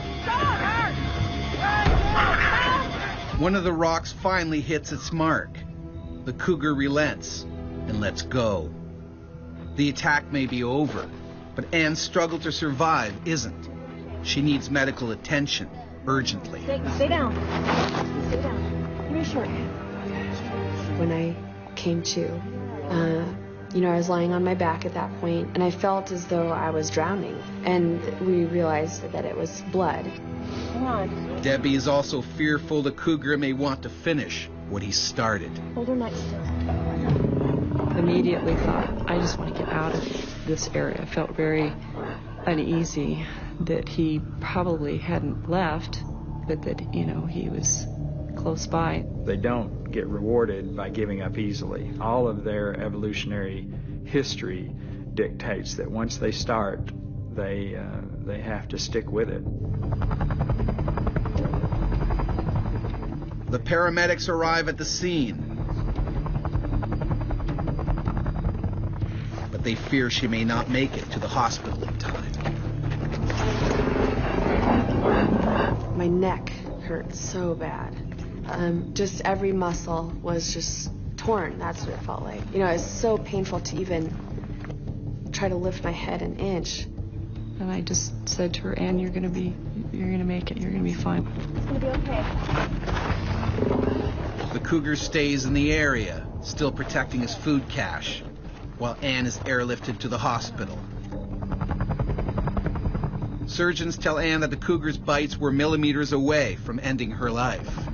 My plastic surgeon told me he found 40 bite wounds to my neck alone, and then I had obviously severe wounds to my face. It wasn't going to be a quick fix. This is not like one surgery, I'm back to normal. And then I realized I'm not ever going to be back to normal. Later that evening, park rangers locate the owner of the abandoned bicycle.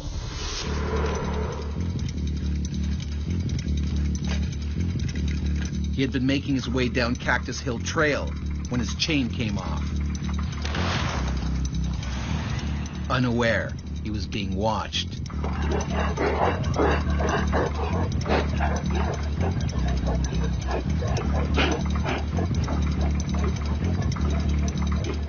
The animal struck with deadly force. The cougar likely snapped his victim's spinal cord in one bite.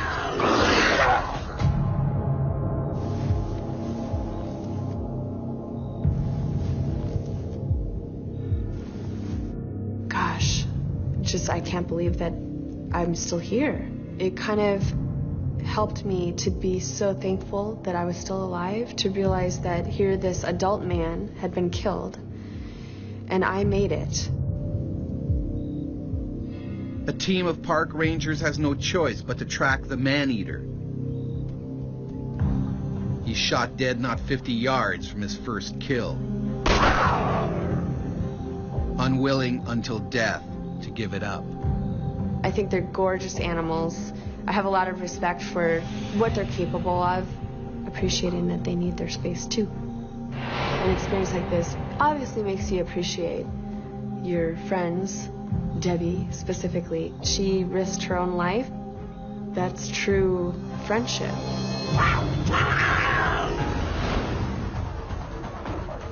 Their domestic cousins may be household pets, but in the wild, hunger or disease can occasionally drive these animals to target human prey. These people all came face to face with some of North America's most feared killer cats and dogs. They were lucky to survive. We were aware that there's mountain lions, but I just would have never thought that they would turn on me. The general advice is don't run, don't play dead, fight, because your life depends on it.